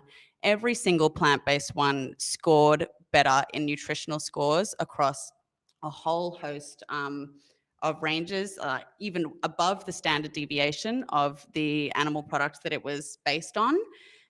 There was slightly higher sodium and slightly higher salt, but there was zero cholesterol. As most of us probably know, there is no cholesterol in plants. Cholesterol is only present in animal products. The protein was equivalent. The calories were equivalent or slightly lower. The fiber was obviously through the roof for the plant-based ones. So I think it's just not common knowledge, that idea. And the one you were talking about with people salting their meat, I heard about a study just yesterday. I was listening about a study, where people do salt their meat and it ends up being higher than the sodium rating of the plant-based product that is mocking it. Yeah. Just to also get your questions ready. So I hope you've got some questions to ask. We'll go to questions in a minute. To answer, sorry, not to answer. I'm not supposed to be answering questions. I'm supposed to be asking them. But I suppose to illuminate the point about precision fermentation that it seemed to spring up and now it's gone quiet. From some conversations I've had, I'm aware of those companies pursuing high value products instead of whole milk. For example, we had companies, Algae and Eden Brew, and their trajectory was going to be to bring milk-based products to market or supply milk powder for use in foods, but they've gone into high-value products. So that, I suppose that's, you need money to keep your business going, and we'll hopefully see some precision fermented dairy from them in the future. I'm interested in Sabrina, in what you've got with you, your notes there, because you've just a few days ago put up a survey about attitudes to plant-based foods. Yes, I thought it might be better for me to not bring my echo chamber of veganism into this room and perhaps talk to everyday people just to understand truly outside of my perspective the barriers and enablers for transitioning to animal-free products. I popped it out on Thursday evening. I closed it on Friday evening. I amazingly got 177 responses. So yeah, there's I noticed a lot of cognitive dissonance in this survey. For example, 93% of people consider themselves an animal lover / respecter, but 90% of people consume animal products. Unusual. And most people are fearful for the future of our climate. 3/4 of people do make swaps in their daily diets to alternative products like oat or soy milk, mock meats, beans, or legumes. And then 80% of people say free-range, grass-fed, RSPCA approved makes a product more desirable to them. But then there was a whole mix of responses about, do people actually understand what the specifics of free-range, grass-fed, and RSPCA approved actually mean? Because it's not as nice as they think it is. I asked if people were presented side by side two food options. One is beef mince, one is plant-based beef mince. What could prevent you from choosing the plant-based option? The highest vote was an unfavorable difference in price. Personally, as a vegan, I would rather pay $2 more than have an animal killed. I think a lot of people just don't make that connection. A lot of people said taste preference, whether they've tasted it or not. So they're just comfortable with the one they've already tried, don't want to try something new. Fear of ingredients / processed food was the third most popular reason, and then unfamiliarity or past experience of disliking a plant-based product, whether it's the same one or not. I tend to ask these people if they've ever had a bad piece of chicken or something that gave them salmonella, if it made them stop eating chicken, and often the answer is no, so I asked them to try a new plant-based meat. And I asked that same question about plant-based beef, not plant-based beef, real beef versus lab-grown beef, which is still real beef.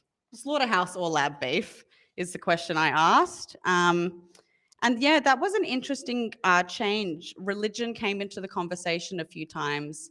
People were concerned that lab-grown beef or lab-grown anything is playing God.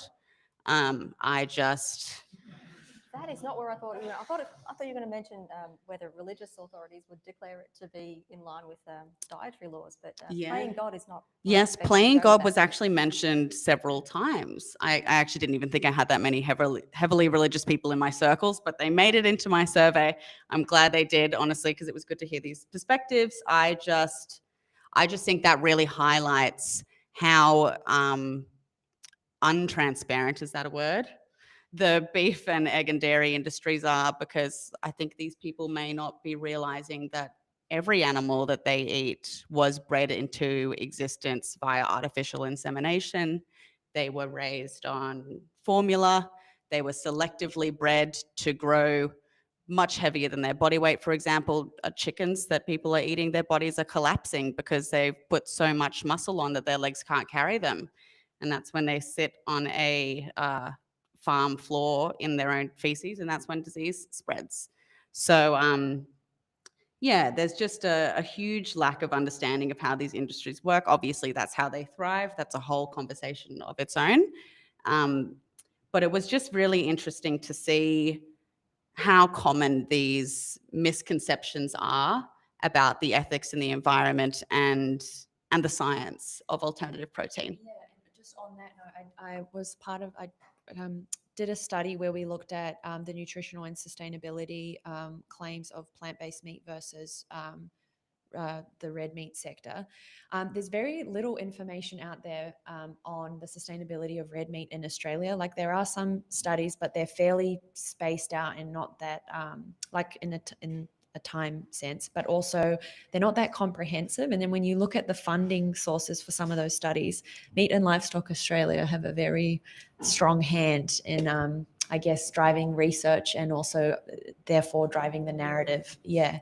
So I think it was, but then the counter, I guess, argument to that is a lot of the studies around sustainability claims for plant-based options are then funded by plant-based companies. And I think that for the public, for some members of the public, raises concern, but it's like, but Meat and Livestock Australia are driving the counter narrative. So And every study tells you exactly who funded it. It's part of the notes on no matter what study you look at, people are always yelling, but who funded it? You can see it's right there. Yeah. We know. Yeah, and tying into that is wondering who funded the study is a level deeper from where we probably are with most of the Australian public at the moment, which is even realising that beef has devastating climate and land impacts, and that a plant-based diet or reducing meat is one of the easiest ways that an individual can have impact on reducing their environmental impact. So when people, again, harking back to some surveys, when people choose plant-based foods, the biggest driver for them is their own health and then ethics, but then doing it for the planet is not a distant third, but it's not the first thing on most people's minds when they make that choice. There's just not a lot of awareness that that's a positive move that you can make for the planet. Milena, I would love to know a little bit more about the Farm Transitions Australia work that you do, or what the organisation does, just harking back to maybe focusing, bringing it back to the producers who may want to change the line of work that they're in.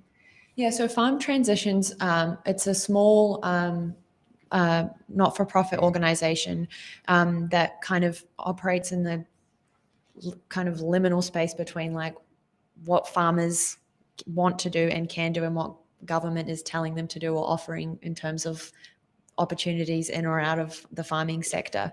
And so what we do is we work with farmers to help them figure out how to transition out of animal farming, and it's a work in progress project where basically they're developing a resource hub for farmers that they can access this and find information on financial support, environmental, like people that have knowledge in environmental stuff like biodiversity credits or how to diversify their land, as well as psychological support. There's a massive mental health crisis in the farming sector in Australia. Farm Transitions Australia recently commissioned a study into this, and it's quite dire.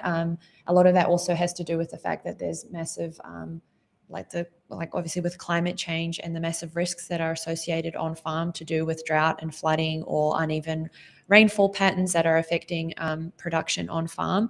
And so farmers are in a crisis in this country, but there's not, dare I say, there's not enough brave leadership to help farmers transition into something else or, put that forward as a viable and meaningful proposition. It's obviously very politically contentious because agriculture is seen not only as an economic backbone, but a cultural backbone of this country. And so Farm Transitions Australia is a very small organisation that's trying to bridge that gap between, obviously government's not really, industry and government are not really looking at transitions as a major sort of talking point right now. So it's almost like, there's a term I came across recently, anticipatory governance or like something like that, where it's like thinking ahead. Because even if you just look at the science of climate change, of the impacts of land, on the impacts on animals, even just heat stress alone, productivity is set to decline. There's so much pressure on land and on animals and on essential resources in order to keep the current agricultural sector productive. And so something has to give. So Farm Transitions Australia is a very small moving part in this bigger conversation around what is the future of the food system. That's the kind of work that they're doing. They're spending a lot of time building that resource hub, and they do a lot of public communication around, just raising awareness around the farming crisis in Australia, and then, where the work that they've been doing around the environmental impacts of dairy in Australia, which to date, there is not a comprehensive independent report on the environmental impacts of dairying in this country. There's disparate information online, but in terms of like a comprehensive piece, it's not out there. It's interesting that that's the level and kind of attention that our food systems get from government, that they will talk about the effects of enteric methane, so the cow burps, and we'll address that with seaweed in the feed. And we'll talk about the heat stress that cattle undergo, and we'll address that with advanced breeding to have heat-resistant cattle. It's solar panels for cow. I mean, if farmers want to put solar panels on their land and that's good for their animals, then I'm actually all for that.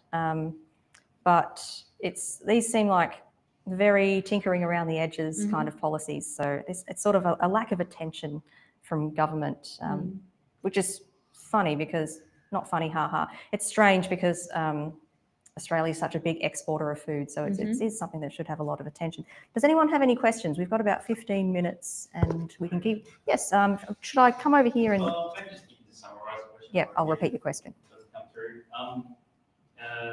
Sabrina, you mentioned the cognitive dissonance that you noticed in the survey, and I guess that's probably somewhat represented more broadly across the population. But it's also, Andrea mentioned in a keynote that a lot of people tend to go for the least cruel meat option, you might characterise it as. So whether it's the ones that aren't factory farmed, or the ones that are free range, or the ones that are RSPCA approved, it indicates that there is a willingness that people kind of want to reduce that cruelty. And given that there are emerging options with cultured meats and precisely fermented products, what is it, do you think, that's stopping people from just moving to that next level of acceptance and going, yes, you know what, I'm in, that sounds great? Yeah. Was that heard online? Should I just summarise what is stopping people from moving to the point of, was it eating less meat, given that they already choose the free range option when they can? It feels like it already lines up with, it's like they're waiting to say yes, but something's stopping them.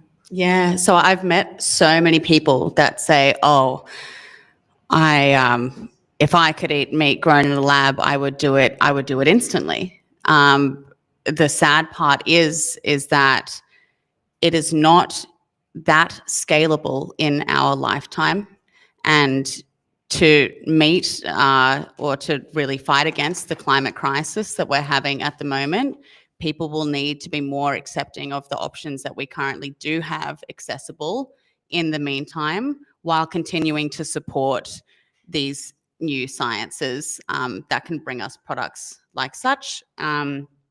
Because, yeah, there was a big change in responses versus people who would like plant-based and people who would like lab-grown. More people were on the side of lab-grown, but then there's also, that comes into people's lack of understanding of science. They might not know that it's the same thing, and they want the exact same thing. People are comfortable in their comfort zones. A lot of people, it was an anonymous survey, and a lot of people admitted that they are just really unwilling to get out of their comfort zone. But I think, yeah, even when someone does pick RSPCA approved or grass-fed or whatever it is, free range, I still think there is that level of cognitive dissonance, because they may see a sticker that says free range and, you know, they'll take it like, oh, okay, this makes me more comfortable, but they purposely don't look into what free range is because they're afraid of what the answer will be. Yeah. Because if people knew that free range meant maybe half a metre or a metre of room in a very tight space with no sunlight, I don't think they would be so excited about it. And definitely the pictures on the package do not represent, you know, free range. When you've got cheese that's got, you know, by the brand, the laughing cow, this happy, smiley cow, and when you've got chickens on an egg packet sitting in grass and smiling and sitting on their eggs that we've taken, it's what's the word? It's just not indicative of what they're actually selling. It's propaganda, and I think a lot of people accuse veganisms of propaganda, but really the industry spreading the most propaganda is beef, egg, and dairy. Oh, yep. Does the panel have any insight on why Beyond Foods is struggling financially and why companies are unable to tap into this apparent demand for meat alternatives? Any insights on why Beyond Meat is struggling financially and struggling to tap into the And why demand? companies are struggling to tap into the meat alternative market? That one I think is slightly economic. They overinflated their share, like when they did their initial public offering. I think it was, if I'm not wrong, it's Beyond, not Impossible, but please someone correct me. They overinflated the price of the shares or something like that, and then there was a big crash. So there's an economic, like a miscalculation of the economics there. But then I think also that happened around COVID, and so in a post-COVID, what we talked about before, like I think part of it is cultural. Like I think there was a heightened engagement and understanding of public health risks and the need to be healthy at that particular time. But it's something else has taken up that space now. What it is, I'm not entirely sure what's going on that people are caring more about. I think it's the protein thing now. People are seeing protein as a superfood. But yeah, I think part of it is the economics of it, and then also a post-COVID general decline in an interest in the uptake of plant-based meats. But that's my understanding. The only thing I would add from the consumer perspective is more recent and emboldened fears of processed food. And yeah, people would rather eat meat. Yes. Hi. Is that a question? Yeah. Sorry. Should I run the microphone over? Yeah, I mean. Yeah, let's. This is for the people online. Thanks. I was wondering if, Milena, you could talk more about your research in the just transitions for farmers. In particular, I guess it relates to John's talk about like the embodied knowledge of like the working class. Like how open are farmers? Like how gung-ho are they to actually move out of livestock and dairy? Do they have an understanding of how the climate risk is actually going to impact their jobs, or do they still have this conflict of interest? Like, this is how I make money, so I have to keep doing it. Oh, yeah. Oh, sorry. I realised I've got to get this back to you.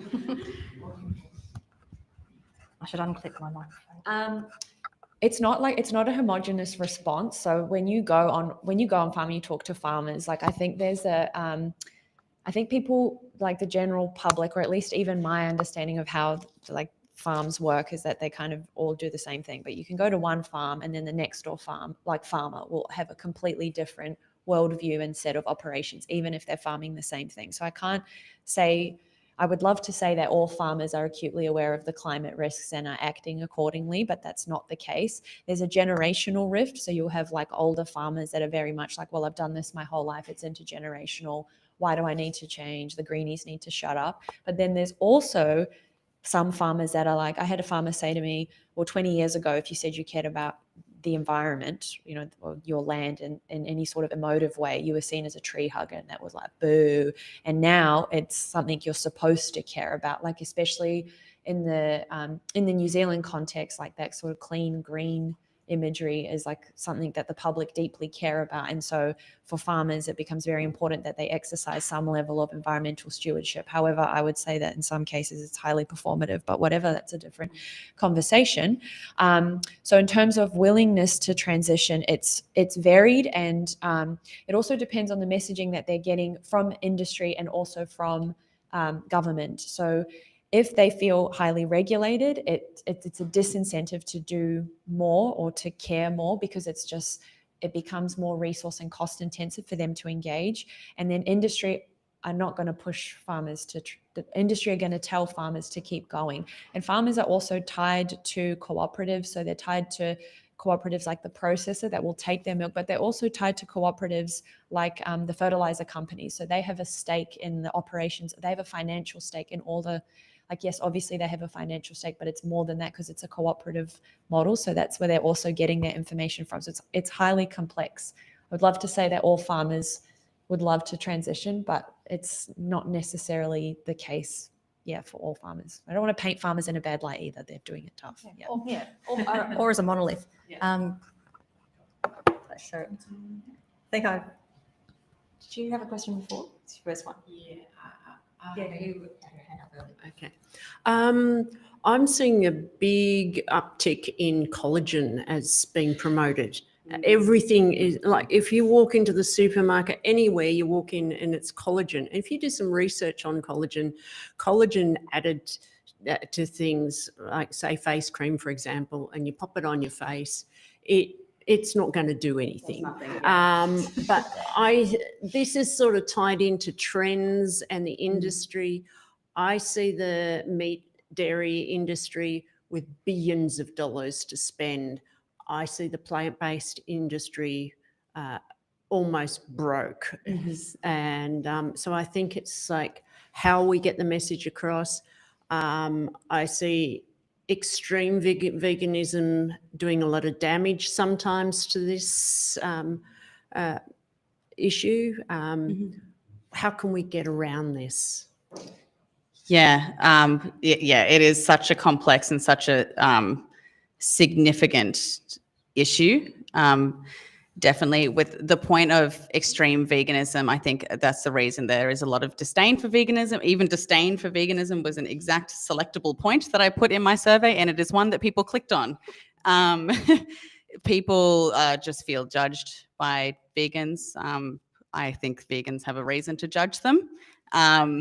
But yeah, people feel judged, and that kind of makes people dig their heels in and want to continue doing what they were already doing because they don't want to be proved wrong and they don't want to change their lifestyle. So there's a lot of people who have that thought process with what they're already doing. And yeah, with the beef, egg, dairy industries being so powerful and plant-based industries being nearly broke, we've also got to consider how it is not a level playing field at all.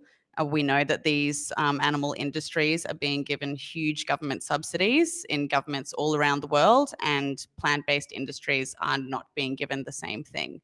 So we're already, behind the mark, and then battling with, consumer preference and people wanting more meat than ever before.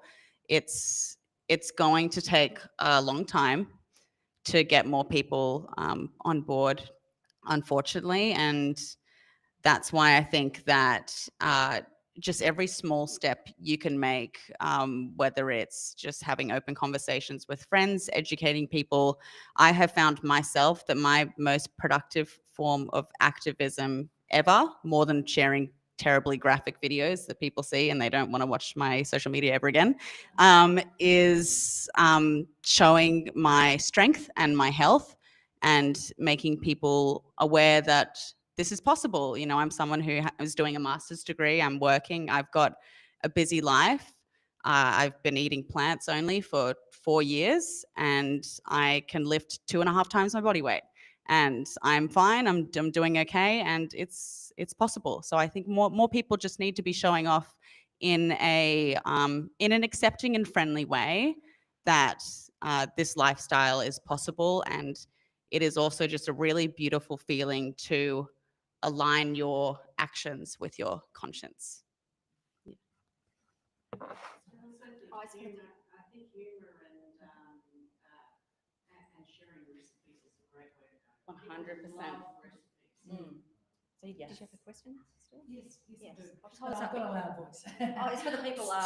Okay, thanks very much. I just wanted to ask Sabrina, you mentioned before about preservatives. That how does that affect vegan or alternative plant-based foods? Are there more preservatives? Are there more stabilizers, etc., that normally you would get in processed food, also in alternate vegan food? Yeah, so I never want to demonize processed food. I think processed food is great in the way that it brings convenience. That is what most people need today.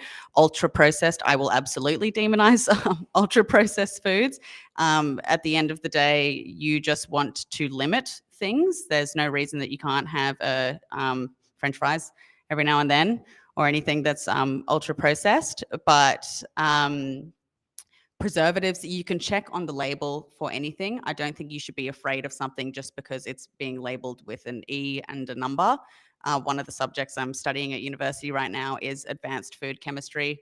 We're learning all about preservatives. I I think people tend to cling onto a preservative, a stabilizer, a gum, something like that, and think, oh, this must be so bad for me. But the reality is that sausages, ham, bacon, deli meats are group 1 carcinogens, meaning they are proven to cause cancer. Red meat, beef, lamb, pork, is a group 2A carcinogen, meaning it probably causes cancer. These preservatives are well down in group 2, B, C, or D, or in group 3. And that is only for methods of ingestion that we are not using. For example, if we've got titanium dioxide in sunscreen, that is only a group 2B carcinogen if it is inhaled. I don't think anyone's inhaling their sunscreen. We're putting it on our skin. We have a skin barrier that does a fantastic job at keeping things out. So people just need to see the whole picture of the food they're eating and not demonize those 0.5, 1% ingredients, and maybe look at the whole picture. We've just got a couple of minutes left, so I believe we've got a question from online and then one more from the room. So very quickly. I'm just going to head up, but yeah, thanks Oh, so much. thank you. Yeah, good on you both. Yeah. Oh, sorry. Thank you. It's not from online. It's 2 from the room. Thanks so much for the panel. We've seen the Australian Conservation Foundation put out some really well-produced, slick videos of beef producers who have dedicated small amounts of their land to planting some trees and things like that. Should we see this as a positive step in the right direction, or is this just flat-out greenwashing? Oh, my first thought was greenwashing, but let me just expand my thinking a little bit here. Is it a first step? Sure. I mean, it's better than them not doing it, I guess. Is it enough? No. It's this goes back to my point about performative farming, I guess. Like, I think, if it's about, like, part of the issue, like the biggest challenges to sustainability, and I say this to my students all the time, the 2 sticking issues are political will and behavioral change. So I guess if I take a more hopeful lens and see something like that, a campaign like that, I'd say, okay, well, this maybe bridges some of those gaps in terms of galvanizing political action and also influencing behavioral change. So if I want to be hopeful, I'll say, okay, maybe it's a step in the right direction. Materially, is it enough? No, I would say no, absolutely not. To me, that is greenwashing, but that's just my opinion. And our very last question. A statement and a question. The statement is masculinity, as in I think it plays a role. The question is an expansion on the previous one. Both the word regenerative and so my question is basically, how does the organic lobby and the meat industry lobby interact with food transitions? As there's between organics and many alternative proteins, there's a tension. Is there kind of, and through the word regenerative, I think we're seeing many green groups sort of defending the meat industry. Do you have anything to say about the green on alternative, vegan, etc. tensions and how they play out? I can talk more on the organic point, not too much on the regenerative point. Do you have anything to bring on that? Oh, that's when I'll pass the mic over. I think organic, definitely has ties to people being afraid of processed foods. I want to really hammer down that organic does not necessarily mean better.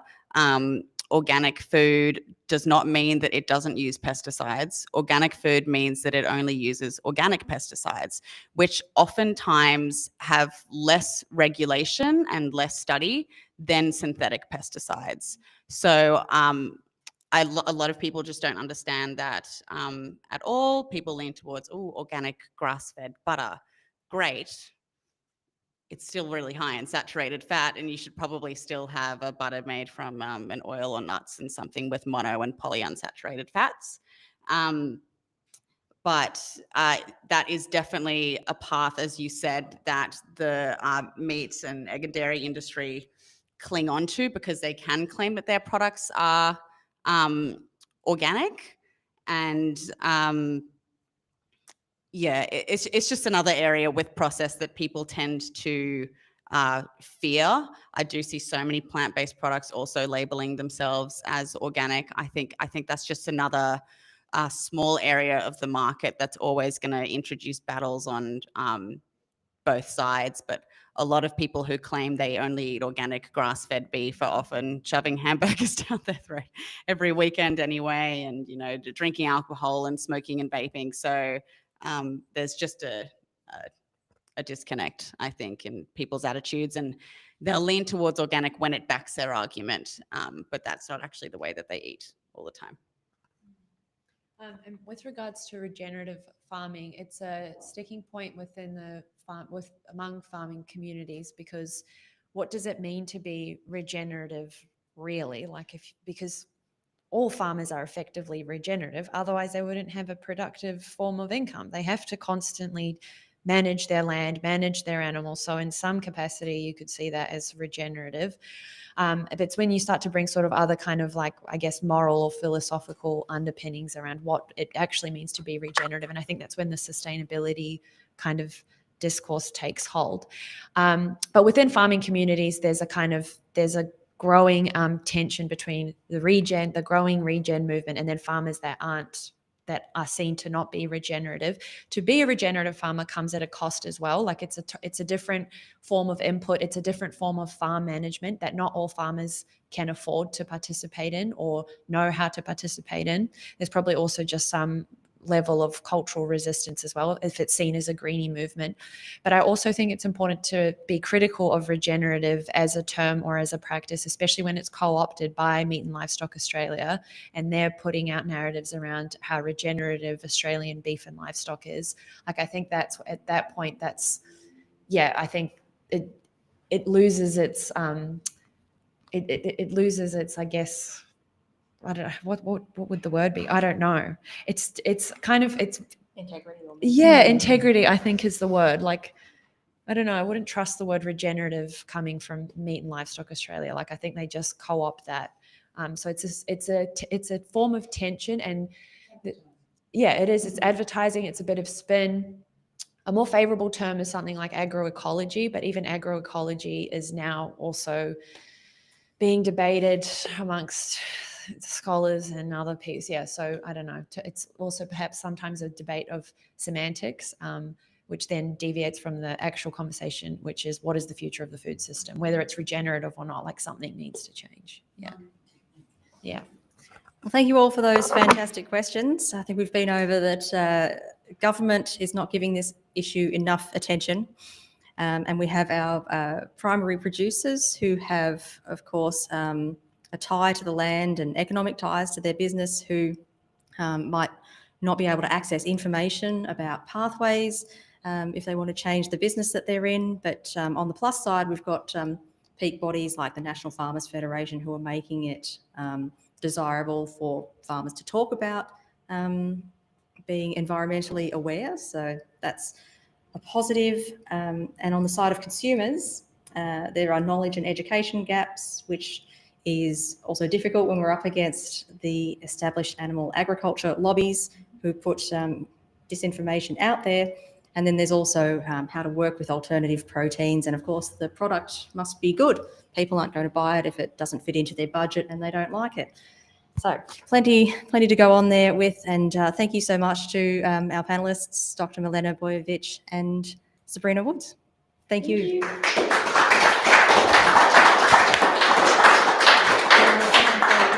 I like dark chocolate. Oh, I do. Thank you. All right. Have a chat amongst yourselves for 1 minute as we set up for our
this and then sit down. Yep, after I speak, is that all right? Yep, okay.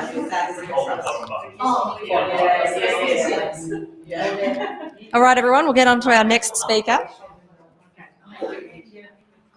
I first met, our next speaker is Francis Pike from the Australian Forest and Climate Alliance, which is a coalition of conservation groups. I first met Francis through the Science Party, again, another old Science Party connection, and we had you speak here in this building some time ago about logging of national forests, and you're here to speak with us today about the folly of burning wood for electricity. Yeah.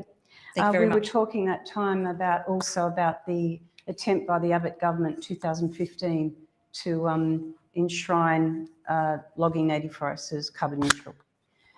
When the Greens and Labor were trying to close a loophole in our federal legislation so that it could not be eligible for large-scale renewable energy credits. Anyway, if we could have the lights off, that might be good. Yeah. These slides are quite pale. So I'm just assuming that everyone understands that when you burn wood, and because trees regrow, it doesn't make that energy carbon neutral. Obviously, it emits a lot of CO2, but also the older the tree generally, the more carbon it stores in its trunk, its branches, the root systems, the soil, the microbes in the soil, etc. Right up to trees in Australia that have not entered senescence even at 500 years old. So the argument was used by the timber industry that when trees get older, they senesce, therefore they're not absorbing so much carbon, and that new fast-growing ones are absorbing more carbon. And yes, they are for a little while, but really a forest that is intact and old is absorbing squillions more carbon and storing that carbon and absorbing more exponentially all the time as it gets older. So burning, I should have had burning up the front.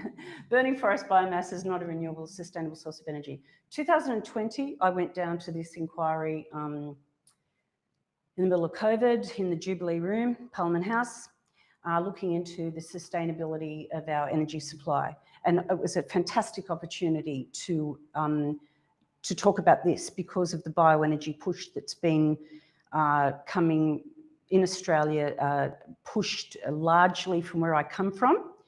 And New South Wales was the basis of it. We had some very creative academics in New South Wales who were able to challenge BECCS, bioenergy with carbon capture and storage, burning trees, in short.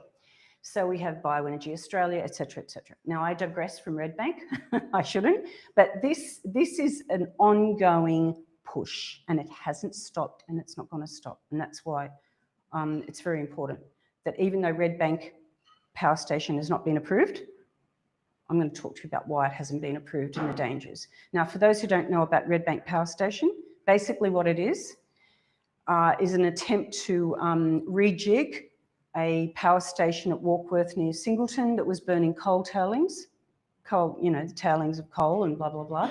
And then it was dormant for quite a few years. And then some industry players got the idea of burning native forests. Now, over the couple of decades when we've had these creative scientists attempt to prove that we should, the carbon neutrality of burning native forests, they were using a lot of rhetoric because they got plenty of money for rhetoric. I could go on about that, but I won't, about greenwashing, etc. And they basically were going to use native forests, anything that was not a sawlog. Now, a lot of people don't know that we've already trashed the sawlog industry. There's hardly any sawlogs left. So every tree that wasn't a sawlog that's immature is called a pulp log. And then it went from being a pulp log used for veneers, etc., and lower grade uses to being, why don't we just call it residue? Residue from logging operations. Anything that's not a sawlog is residue. And then it went to waste. So I have tracked this over decades, all the rhetoric, all the things put out by Big Timber, Australian Forest and Products Association, Forest Products Association New South Wales, all their different iterations. They change their name every couple of years. They put out big documents. And I'm digressing again, but a lot of people don't know, but they actually sit in federal cabinet in the Department of Agriculture. And in fact, I shouldn't say names, but former Labor minister who approved the ongoing logging of native forests was the chair of this committee. It was the, I forget the former name, but the name now under this federal Labor government is the Strategic Materials Strategic Materials Group, something like that, within federal cabinet, within Murray Watt's department before he became Environment Minister. So they're right there writing our policy, and they've been writing it for decades.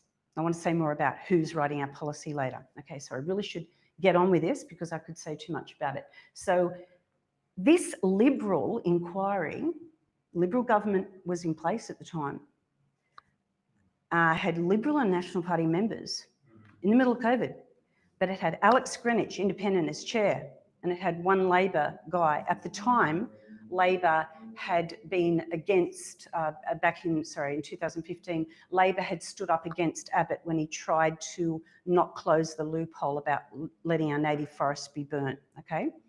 So Labor had a little bit of a sort of a better approach than Liberal at the time. And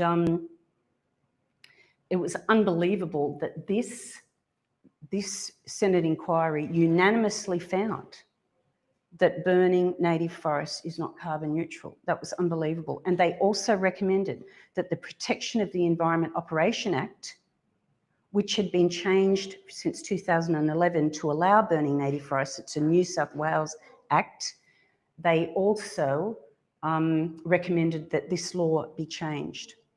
Now, the New South Wales government has not yet amended the legislation. Okay. Labor Policy Platform 2024 recognises burning timber in cleared vegetation. That's important, cleared vegetation, also called invasive native species. It's easy to clear invasive native species, which is regrowing vegetation on damaged land, okay? So they recognise that in their policy platform. They say it's no part of a credible strategy for reducing greenhouse gas emission, and they'll introduce legislation prohibiting burning it. That's interesting. That's before they got into state government. Now, under the Department of Planning, Housing and Infrastructure, the Department of Planning and Housing and Infrastructure recommended to the Independent Planning Commission in July that the Redbank Power Station should be approved to burn 850,000 tonnes of cleared native species a year. And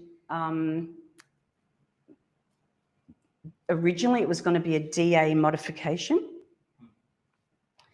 but we defeated that. It's taken, like, this has been going on since 2020. We've had experts, we've had scientists, we've all had to do submissions. It's been hell. Redbank just keeps coming back.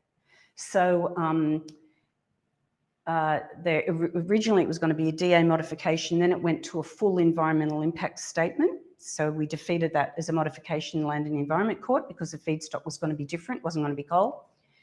And they brought in the big guns, EMM Consulting, they're big, terrifically paid, excellent consultants. And the environmental impact statement basically models greenhouse gas and air polluting emissions and guesses biodiversity impact.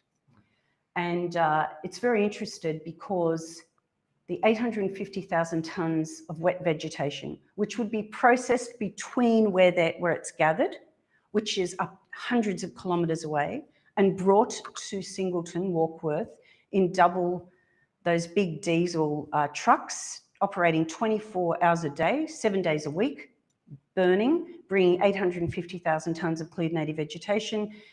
And the fantastic thing about it is that because burning in New South Wales native vegetation for energy is still carbon neutral because they didn't change that law, even though it was recommended. So technically, what they decided was that the 1.3, 1.4 million tonnes of carbon dioxide that would go up into the atmosphere, they did not count those scope 1 emissions, those direct emissions. They just disappear, okay? Now, Department of Planning, Housing and Infrastructure knows that this is a really contentious project, okay? But it is the project for the industry that if Redbank Power Station can be allowed, bring on all your combustible technologies. I'm just making an opinion comment there, okay? So acting at arm's length, DPHI, Department of Planning, which has to recommend to the Independent Planning Commission whether it's approved. At arm's length, they farm out the submission assessment process to ARUP, International Consultants. Over 300 submissions, over 200 of those vehemently opposed, some of the top climate scientists, some of the top botanists, top people knowing about carbon uptake, etc. Air pollution experts, health experts, they say this is one of the most disgusting things we've ever seen. This must not go ahead. And it was absolutely brilliant at the hearing to hear some of the brilliant botanists we have in Australia. I was so proud of them to hear that it's almost like poetry listening to what they know about the landscape. Beautiful. It was beautiful hearing that. But they farmed out this submission assessment process to ARUP, not surprisingly, because they want it arm's length. The Department of Planning doesn't want to be recommending this directly. They want to farm it out to ARUP, and ARUP, using net zero but Department of Planning assumptions and verdant modelling, ARUP discounts 5 years of the expert science against this proposal, notes that everything's legal, tick, tick, tick, tick, it's all legal, and recommends to the Department of Planning that they can recommend to the Independent Planning Commission that we pass this. So, the annual removal from the landscape of 850,000 tonnes of native vegetation, transport of hundreds of kilometres by diesel B-double trucks, and combustion in a fluidised bed boiler. The greenhouse gas impact is divided up as follows: 1.3 or 1.4 tonnes of CO2 from the combustion of wood. These scope 1 stack emissions are written off as carbon neutral because trees regrow. Just forget that. That doesn't exist. It's not going to the air. Okay, trees regrow. It's all fine. That cleared vegetation, which was recovering landscapes, well, it's not sucking up any carbon anymore. It's not going to, because it's going to be cleared. They were only going to do this for 5 years. Then they were going to progress to purpose-grown plantations and maybe a little bit of domestic waste. Okay. So the combustion from the first stage of the wood is zero, is discounted, but they said that the methane and nitrous oxide, they admit they're going to have 17,000 odd tonnes of that, sorry, not CO2, of methane and nitrous oxide per year, greenhouse gases. That CO2 shouldn't be there. So they emit a further greenhouse gases from stage 2, the transport of the feedstock, and they admit that to be about 20,000 tonnes of greenhouse gases.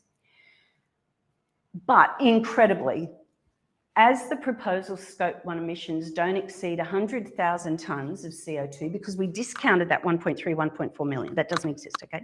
We've only got, you know, like 17,000 plus the 20,000 with all the trucks. Therefore, under the safeguard mechanism, any of the offsetting approaches do not have to be verified by an independent expert reviewer. And in fact, I can tell you that ARUP said to the Department of Planning, we're not worried about that, 17,000 plus the 20,000 greenhouse gases, because Verdant has indicated it's going to offset them. And that was the word in the official report. That is what the Department of Planning accepted. Another consultant telling them the Department of Planning is going to recommend to the Independent Planning Commission, oh, it's all right. This ARIT group said that Verdant said, or indicated rather, that they were going to offset those emissions, the methane, the nitrous oxide, and the transport emissions. The others don't exist. Okay. Anyway, that's more about that sort of stuff, right? The 97% of the Scope 1 emissions, that's not the 1.3 million, that's just the methane and nitrous oxide, etc. Don't have viable technologies for reducing them at source. The remaining 3% are due to material handling. But these emissions, and similarly Scope 3 emissions, can potentially be reduced to zero through the use of, for example, electric equipment and vehicles. That's where we're at in our assessment processes in a climate emergency. Sorry? We've got a lot of electric trucks. So Greg Bourne said clearly this is 1.4 million tonnes of CO2 equivalent, a little over 1% of New South Wales annual emissions. Now, this sort of seems dry, but it goes somewhere. The department's assessment report, section 159, the greenhouse gas emissions would be offset based on policy framework projections. What are they? What are these policy framework projections, etc.? Well, there's a methods paper put out in 2024, Department of Climate Change, Energy, Environment and Water, as it was called at that time. And the modelling data shows it's all okay because, you know, with net zero, you've got embedded net zero pathways, completely embed the concept of offsets. So it's a modelling exercise, a wish theory, lacks basis in biophysical reality. It nets good stats for governments, claiming they'll reach net zero, but the 1 or 3 or 1.4 tonnes of CO2 will still go up in the air, making an impact. Now, I don't want anyone to think that I'm against net zero in the sense that Gina Reinhardt is against net zero. That's because they just don't know that there is like a concept of zero. They just say anything. So basically, my concern about net zero is not that you're going to address climate change, it's that you're going to attempt to address it, as has been going on for decades globally, with this complete crap approach that you can model away every emission with some offset concept. And all the middle people and all the bureaucracies and all the governments that want to be able to claim that they're reducing emissions, and then all the retailers of it and all the giant investors around the world want to be able to claim that you're investing, you know, they're investing in something green, etc. And they'll just buy offsets anywhere in the world, or they'll buy some supposed tree planting thing, or they'll get rid of some natives out there and whatever. I've got pages of proven evidence about this. It's not new. A lot of people know about it now. The Australia Institute does a lot of work on it, etc. But basically, and like I said, in their assessment report at section 152, they said Verdant indicated it would mitigate emissions primarily through carbon offsetting. That is the sophistication of our planning process. Now, here's my favourite. Johan Rockström, Director of Potsdam Institute and Professor in Earth System Science at University of Potsdam. We are beyond offsetting. The only way to get 1.5, I think he knows that we're already kind of there, but I think he doesn't want everyone to lose hope, right? That's what I'm thinking. Is to succeed on all these fronts. There are separate carbon buckets. You are not allowed to offset one against the other. We have to succeed with negative emission technologies, which includes trees and, you know, blue carbon and blah, blah, blah, and oysters, I think I read down on the way down here in the train, something about that. But anyway, we just can't do that anymore. A lot of us have known that for a long time. I did my first chat GPT thing. Could be crap, I don't know. But I did my first artificial intelligence thing, And I came up with this: Redbank's 10 times more polluting than all residential wood heaters in the Hunter combined. Could be wrong. US peer-reviewed science: the increasing role of gas and biomass and wood emissions and the health burden of PM 2.5, particulate matter 2.5, that goes right down in your lungs and goes right through your system, etc., kills you, indicates that swapping one air pollution emitting fuel for another is not a pathway to healthy energy. Verdant modelling air quality, they just model it. They should have fired up some wood and take some measurements from the stack, but you don't have to do that anymore. You just model everything. So Australia doesn't have 100% wood combustion, no real world comparison, but overseas real world experience is that wood combustion emissions are dangerous and unacceptable. A New South Wales government study preparatory to upgrading the Clean Air Act, the current Clean Air Act, found 3 air pollution sources: wood heaters, on-road vehicles, power stations, like the worst, and collectively responsible for more than 50% of PM 2.5 related deaths. Redbank combines all 3: wood heaters, all the on-road vehicles, 24 hours a day, 7 days a week, from hundreds of kilometres, bringing all that cleared native vegetation in and processing it and drying it in all these little hubs that they're going to have, these little hubs that don't really exist, but they're going to. This is approved, apparently.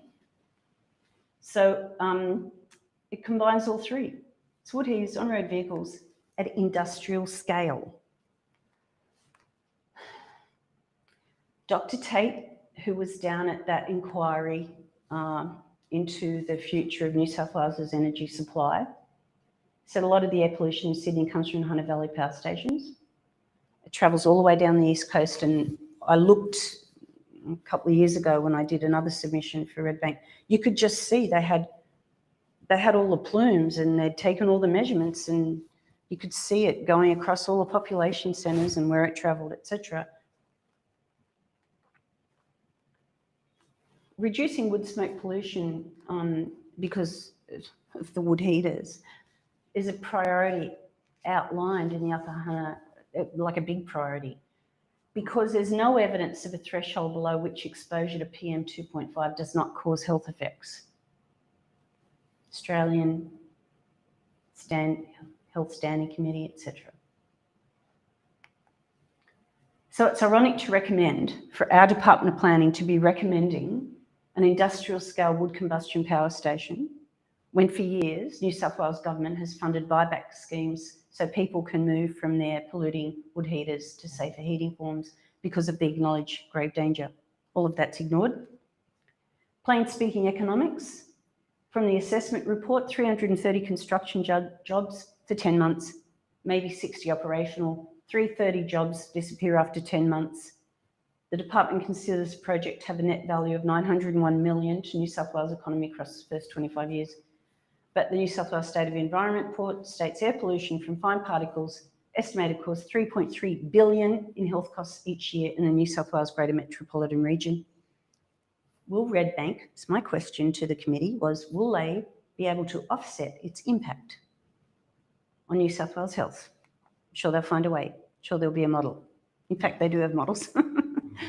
Anyway, Professor Samuel's review of Australian environmental law when he had to review the EPBC Act says our laws are not fit for purpose, they haven't been fixed.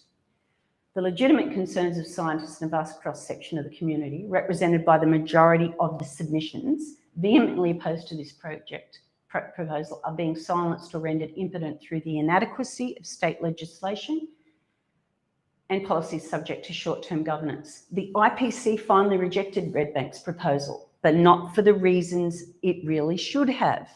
Why did they reject it? They made it look like they really care about biodiversity and land clearing. They said the fuel strategy is central to it. At the time when all the presentations were being done on the 11th of August, there'd just been in the news the fact that New South Wales land clearing had blown completely out of all projections. It was in the Herald, it was in the Guardian, it was big. Just when they had to approve this. How inconvenient. So you can read some of that if you like, but essentially there were certified 100,000 tonnes a year of hectares for clearing. Less had been cleared between 2018 and 23. The committee did finally see that it would incentivise more land clearing to have to come up with this 850,000 tonnes of native vegetation from private property. So they accepted that. And I noticed during the hearing that the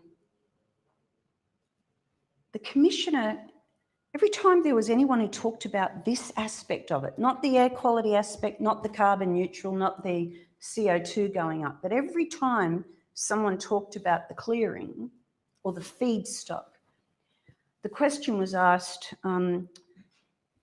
Mr. Professor so-and-so, Dr. so-and-so, would you have a different approach to this proposal were it not using this type of feedstock? And usually the people would say, I would have to consider that, whatever, etc., because it's all very political. I felt as though the hearing was being set up or signalling to somebody, change the feedstock, because they'd already changed it once before. Last time it was going to be native forest logging, pulp logs, residue, waste from native forest logging. No one liked that. Now it's from invasive species clearing. Maybe they will come up with something else. I don't know. I don't want to sound too cynical, but I guess I am. But that's what I felt. Then, when I looked at the findings of why it was not approved, they said the proponent suggests, oh, well, there was going to be 7% of domestic biomass fuels, and the EPA knocked that out. So they said because that 7%'s knocked out, we're concerned you might not be able to come up with this invasive native species quantity every year. So there's a problem of transitioning out of the invasive native species feedstock to your purpose-grown crops. So we have a concern there. So that was the reason given. They did acknowledge a little bit about greenhouse gas emissions. They said, we have to consider this because of the Climate Change Net Zero Future Act 2023. The department assessed the greenhouse gas contribution to be only 0.1% of total New South Wales emissions by 2050, but the Independent Planning Commission says that's not immaterial. We're considering cumulative impacts. So they made a mention of that, okay? They didn't talk about the 1.4 million tonnes or anything, right? Still not talking about that, but they made a mention of that. It's very PC, isn't it? But none of the carbon neutral assumptions of the stage 1 emissions are challenged. So air quality, human health, economics, intergenerational impacts is not challenged. The IPC said, given the findings of the fuel source being sufficient grounds for refusal, the IPC considers it unnecessary to make further findings. Read these other issues. Potentially polluting combustion technologies are not challenged. I think that's interesting. I'd like to say a few more things. Last year, I'm scared of saying anything because it's recorded. I'm seriously scared. Last year, I had a look at the consultant for the air quality and the greenhouse gas life cycle, at who it was, at their qualifications. I thought, who could say that this isn't going to impact air quality? Who can say that this is not going to impact, no more CO2 is going up in the air? And I found that who said that was air quality modeller, president of New South Wales, Australia and New Zealand Clean Air Society, history of getting mining projects across, 25 years. Then, after I looked at that, I look at things, I found that that person shortly after got got a job as team leader of net zero emission modelling in New South Wales Government. This year I looked more, and I hope to do a presentation about who mentored that person, who was there before, who's developed all the desktop modelling things for our net zero pathway, where all that modelling is now being used across Australia for various groups doing major fossil fuel projects. I believe that we have a situation, like we had that Senate inquiry federally into PricewaterhouseCoopers and whatnot, you know, and the lobbying doors of the consultants and the lobbyists and all that. Well, I think that when you have a situation where people that work as international consultants in certain fields and are positioned in very strategic non-government roles, and they move in and out of government, writing our policy, developing the methodologies by which we are going to vote, the policies, you know, of different parties upon which we are going to vote. So we have net zero pathways. We're all going to mysteriously get to this zero through this net zero modelling exercise that involves offsets. Well, I think we should have an inquiry into our governance structures.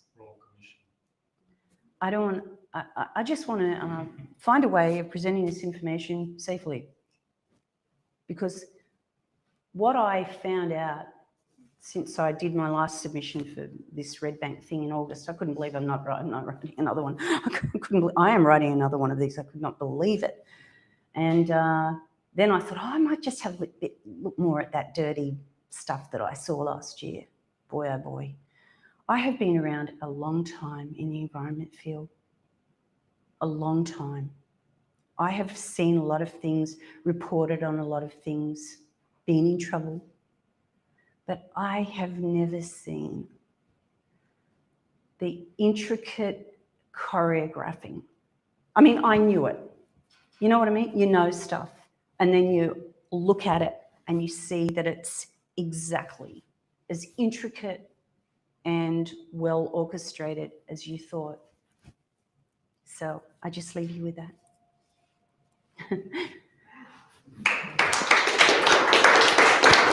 Hold up. I know we do have a question from our online. Yeah, I'll just forgot that question. Online viewers. I'll just hand the microphone to Tyrone to speak on that one. Thanks so much for your presentation. We have one question from online about the carbon neutrality. So one of the reasons biomass is often considered carbon neutral is that it's part of the fast carbon cycle. We're not dredging up carbon in the form of fossil fuels from millennia ago. Is there a time scale at which this is carbon neutral? What is the mechanism in which this is adding additional carbon to the atmosphere and contributing to climate change? Well, I first of all would like, I'd first like to clarify that bioenergy is not usually really the fast carbon cycle. If you go to, if you look at the Partnership for Policy Integrity or Biofuel Watch, or there's so many organisations dealing with it, or environmental paper, EPN, there is a network globally of scientists and people who look at the international bioenergy with carbon capture and storage, BECCS, etc. And you will find that the forests of British Columbia have ended up in Drax Power Station. You will find that forests of southern US have ended up in power stations. Old growth forests all around the world, Estonia's forests have been ending up in power stations.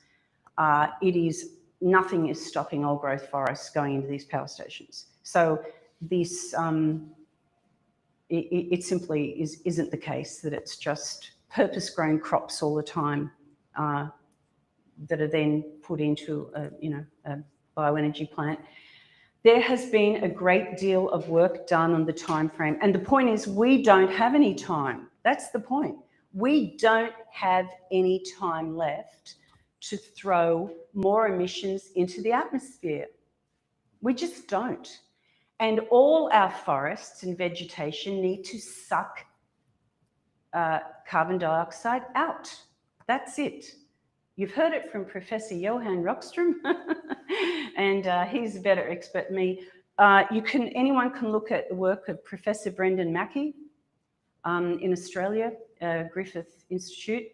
There's a plethora of work on this about the cycles. We just don't have enough time to be mucking around with this, really.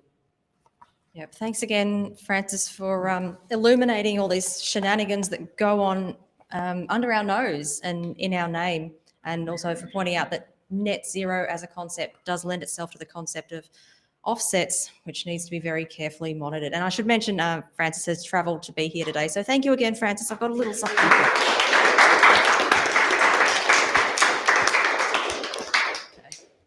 So we'll take a 10-minute break and then we'll come back for our online presentations on nuclear energy in the last hour. So please enjoy afternoon tea out there for 10 minutes. We'll make it a little bit shorter.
One.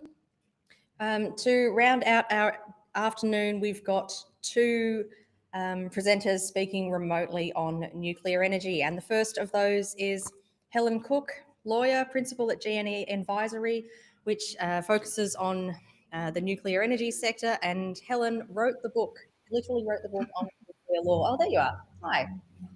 Hi, Andrea. Great to see you. And we're going to hear from Helen some of the significant advancements in nuclear energy around the world. Thank you very much, Helen. Awesome. Thank you, Andrea. And thank you for the invitation to be with you today. Can I just check that no? How do I share my screen in this function? Okay. Can you tell me if you can see that?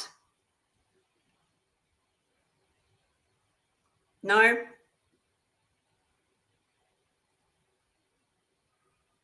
See your PowerPoint window there and yourself as a small head down the bottom. Okay. Okay, perfect. All right. So, Oh, Andrea, hold on. when you asked... Sorry, are we going to go into slideshow mode? We can't see that if you have done that. I have done that. What happened there? Sorry. I'll get back on here so you can see me. So what happened there? It doesn't work. I don't think it works if she goes into slideshow mode. She'll just have to do it like a normal. Oh, okay. Sorry, I can't. Right. I can't hear you guys. All right, we'll have to. I think it won't. Looks like it's not working with slideshow mode, so we'll just have to show the slides in the PowerPoint window. Unfortunately. Like the window I have now. Yep. We'll put that up Okay. again. Thank you. Okay. All right.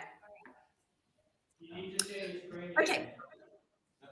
Oh, sorry. You need to share that screen again. Sorry about that. Okay. Wait a minute.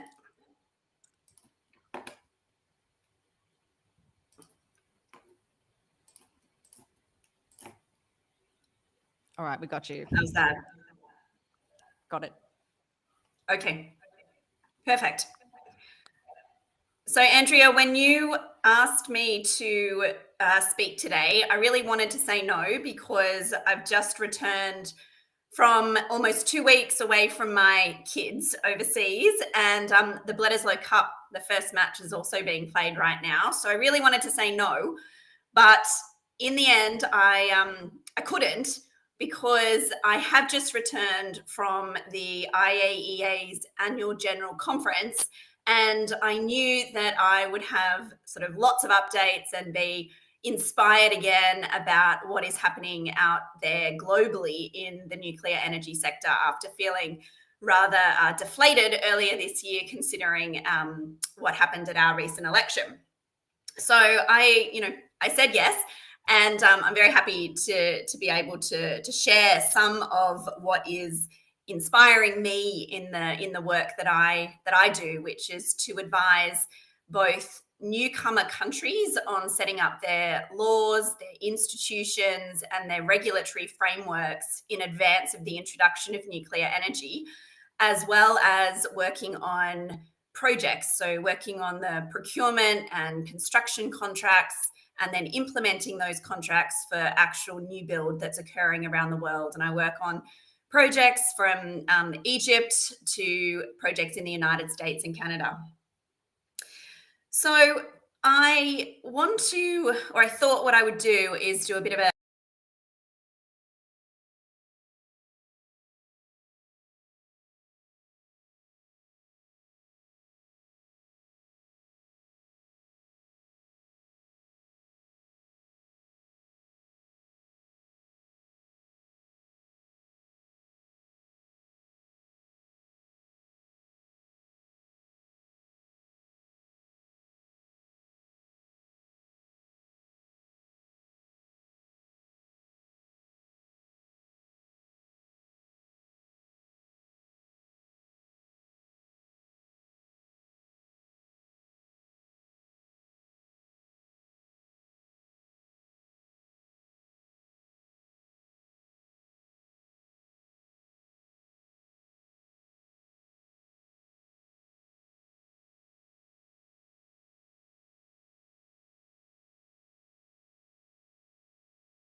up, and some markets like Europe appear to be Westinghouse markets, and then we understand that South Korea has other markets into which to deploy its technology.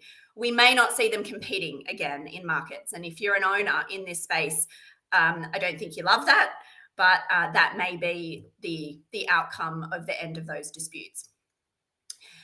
The SMR world. So the SMR world remains quite a complicated space. It's difficult to talk about small modular reactors as a single concept, and many people who we probably all know also want to just throw that phrase out the door, and that's not a thing.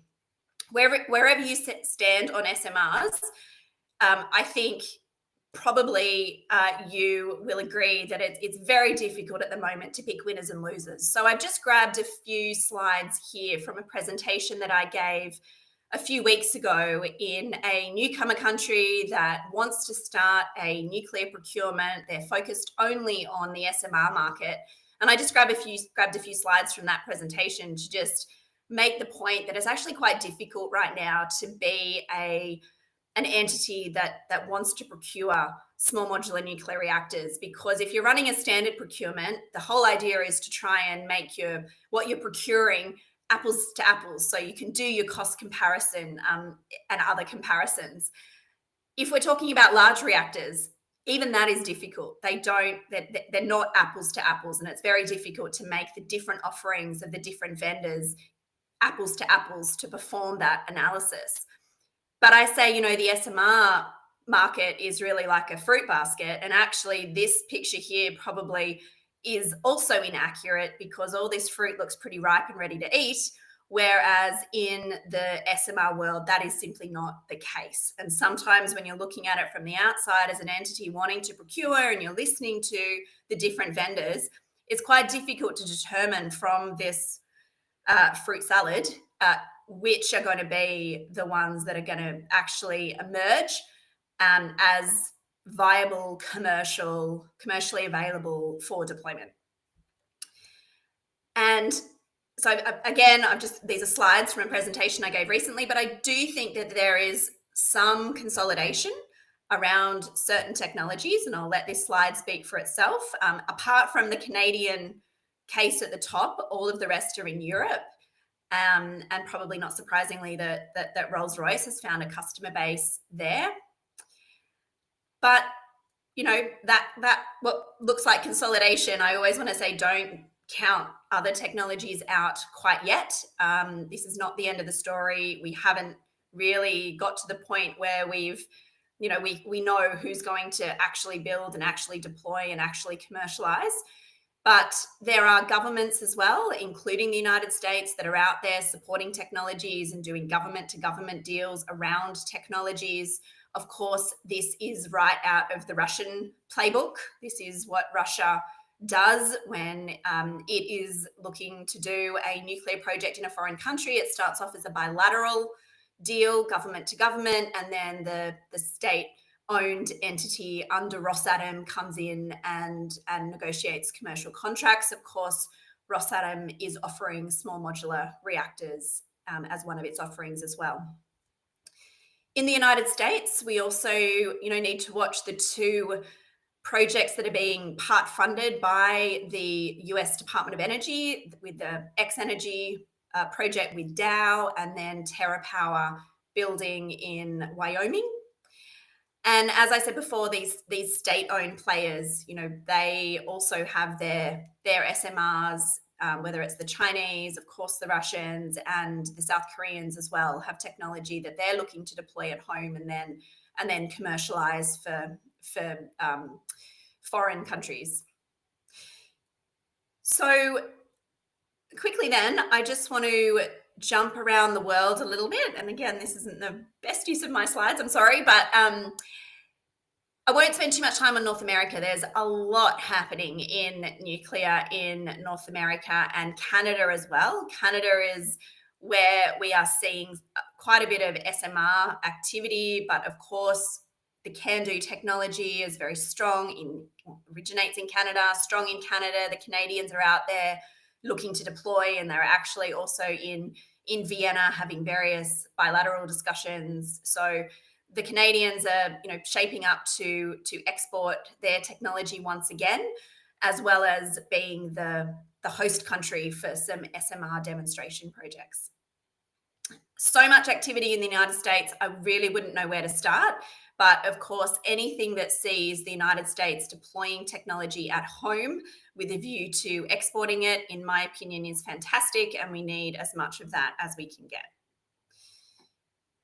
Moving on to Europe. Europe's such an interesting place for nuclear. Maybe it's going to get less interesting because the inbuilt opposition to nuclear in certain countries does seem to be waning, and that, of course, was an important factor in the World Bank overturning its prohibition on nuclear earlier this year. But so many countries in Europe, a place that generates 26%, I think, of its electricity from nuclear, country after country have new build programs and projects, and then we're seeing a number of countries entering into that newcomer space. So Estonia, Poland, Norway, and then discussions by Italy, Serbia, Latvia. I'd almost put Greece on this list as well. So a lot of action and activity in nuclear in Europe.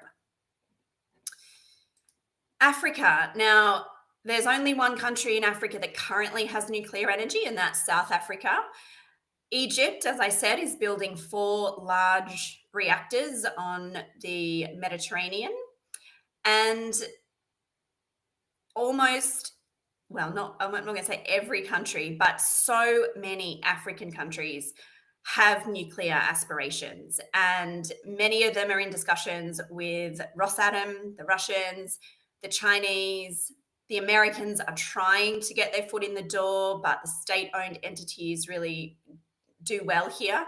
I think this is a region where the World Bank and how the World Bank moves and the policies that the World Bank puts in place and the types of infrastructure and projects that the World Bank will lend to will be crucial, because there are countries like Ghana, like Kenya, which have done a lot of work for a lot of years to be ready to have nuclear energy, and the key sticking point for them is the upfront financing of the projects. So let's see what the World Bank's initiative can do here. It's a region where there's tremendous interest, a lot of work being done, and a lot of need for clean power. The Middle East and Central Asia, we have, of course, the UAE as the most recent newcomer country to join the nuclear club and bring their reactors online in a very impressive timeline and a very impressive manner. Lots of other countries in this part of the world are also interested in nuclear. Turkey will be the most or the next G20 country to have nuclear. So they are in the commissioning phase of their reactor build with the Russians. Egypt will be the next. And then many countries like Uzbekistan and Kazakhstan have very active procurement arrangements. Actually, Uzbekistan has concluded SMR contracts with the Russians and is now looking to move to large reactors as well. So a lot of activity in this part of the world as well. And then this is actually my final slide, and I hope you can kind of see it. I always like to end on this slide for an Aussie audience, because so the green dots here, the green countries are the countries that have nuclear today, but all of the orange dots, I should have said this earlier, are newcomer nuclear countries. And the dots on here, maybe you could say Laos and Cambodia, maybe Sri Lanka have sort of less of a serious commitment to nuclear energy. Laos and Cambodia have MOUs with foreign countries to deploy nuclear, but all the other countries here are actively working on their nuclear programs, very actively. So Bangladesh, I mentioned earlier, they are building Russian reactors. They are entering the commissioning phase as well. And every other country, apart from Laos and Cambodia, are working through. I think actually have worked through. Even Sri Lanka has finished that phase 1 of the IAEA milestones approach. And I can say personally that I have visited 1, 2, 3, 4 of these countries in the last few months, all wanting to talk about how to move ahead in the procurement phase of their program. The big news for me, but also the Philippines, is that just on the 18th of September, the Philippines has a new national nuclear energy law that will set up an independent nuclear regulatory body and with a framework to regulate the safety, security, and safeguards aspects of nuclear energy. And I'm privileged to have actually done the first draft of that law and to help the champions of it shepherd it through the legislative process. And then the president actually signed it into law on the 18th of September.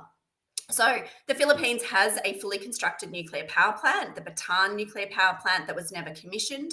So arguably from this picture, the Philippines is actually potentially the closest to being able to turn a reactor on in this part of the world. So sort of exciting times if you're in these countries and in this part of the world. And then, of course, that brings us all the way home to Australia. And I'll end by saying that it's always with mixed feelings that I go to these international conferences. You know, I love the General Conference in Vienna. It's a great week, but being there as an Australian is always quite difficult.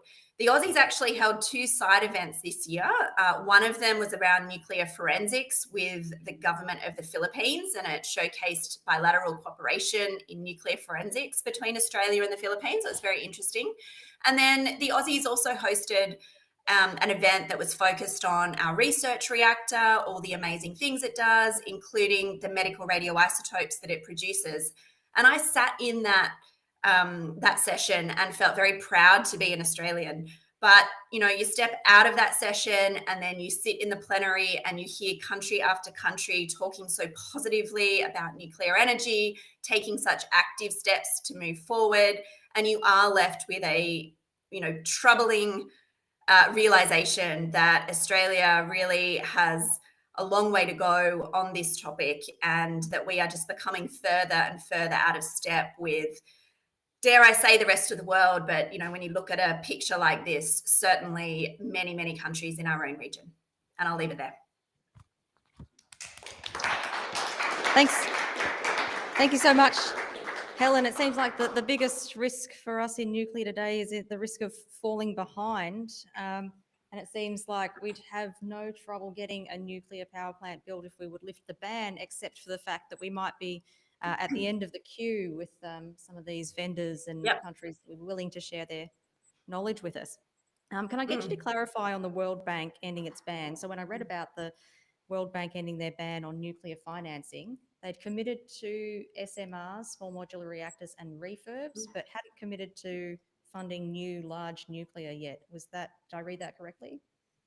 I think you did. As I said, that is what has been publicly said. It would not surprise me at all, considering the international interest in building large reactors as well, and the timelines, I think, for SMRs, if we saw that softening to nuclear new build generally. But I don't know. Mm-hmm. Do you have any questions really, really quick, or anyone online? I think we've got issues with the online connection. Singapore. The question was Singapore. Is Singapore looking at nuclear? Yes. So Singapore has an energy policy that in one of their scenarios to reach net zero by 2050 requires nuclear. And because Singapore is Singapore and the way they go about things, they want to position the country to be, in their words, a fast adopter of nuclear energy. And so they are actually actively working through the IAEA's milestones approach, phase 1, to do the work necessary to be ready to have nuclear.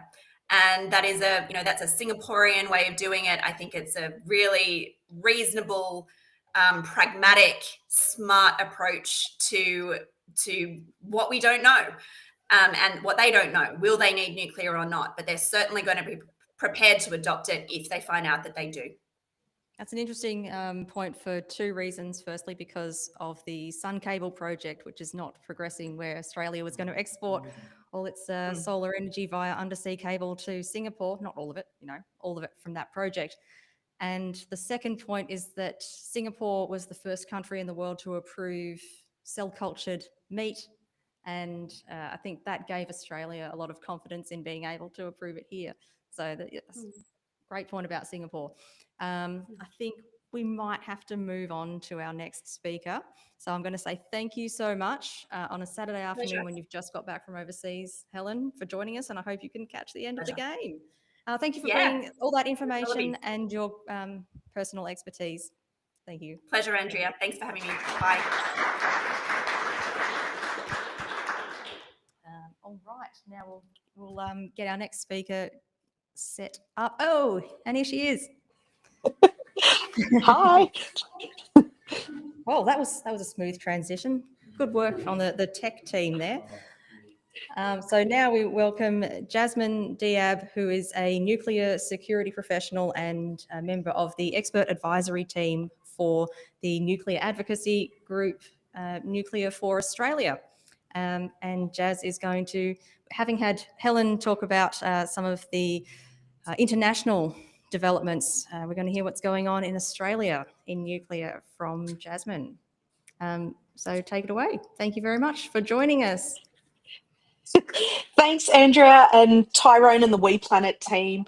I'm joining you from Wajak Noongar land over in Western Australia. So apologies I'm not in the room with you there. I've got my 3-month-old who today has decided to be extremely clingy, which is fun for anyone who is a parent, understands you don't get your timeline like that you planned. So apologies that he's in my arms and will potentially yell at me the whole time. I'm just trying to share my presentation, but I am struggling to do that. Yeah. If you have a second Oh, screen, I think that was maybe we should have checked with our last presentation. If not, then I don't know. Let's see if I can make it work.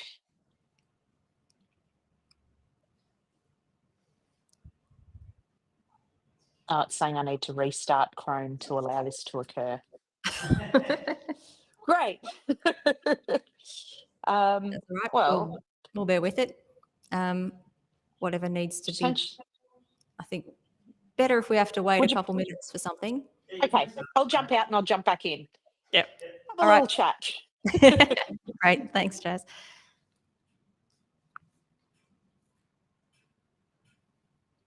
I was going to ask Helen, what's wrong with Australia? Yeah.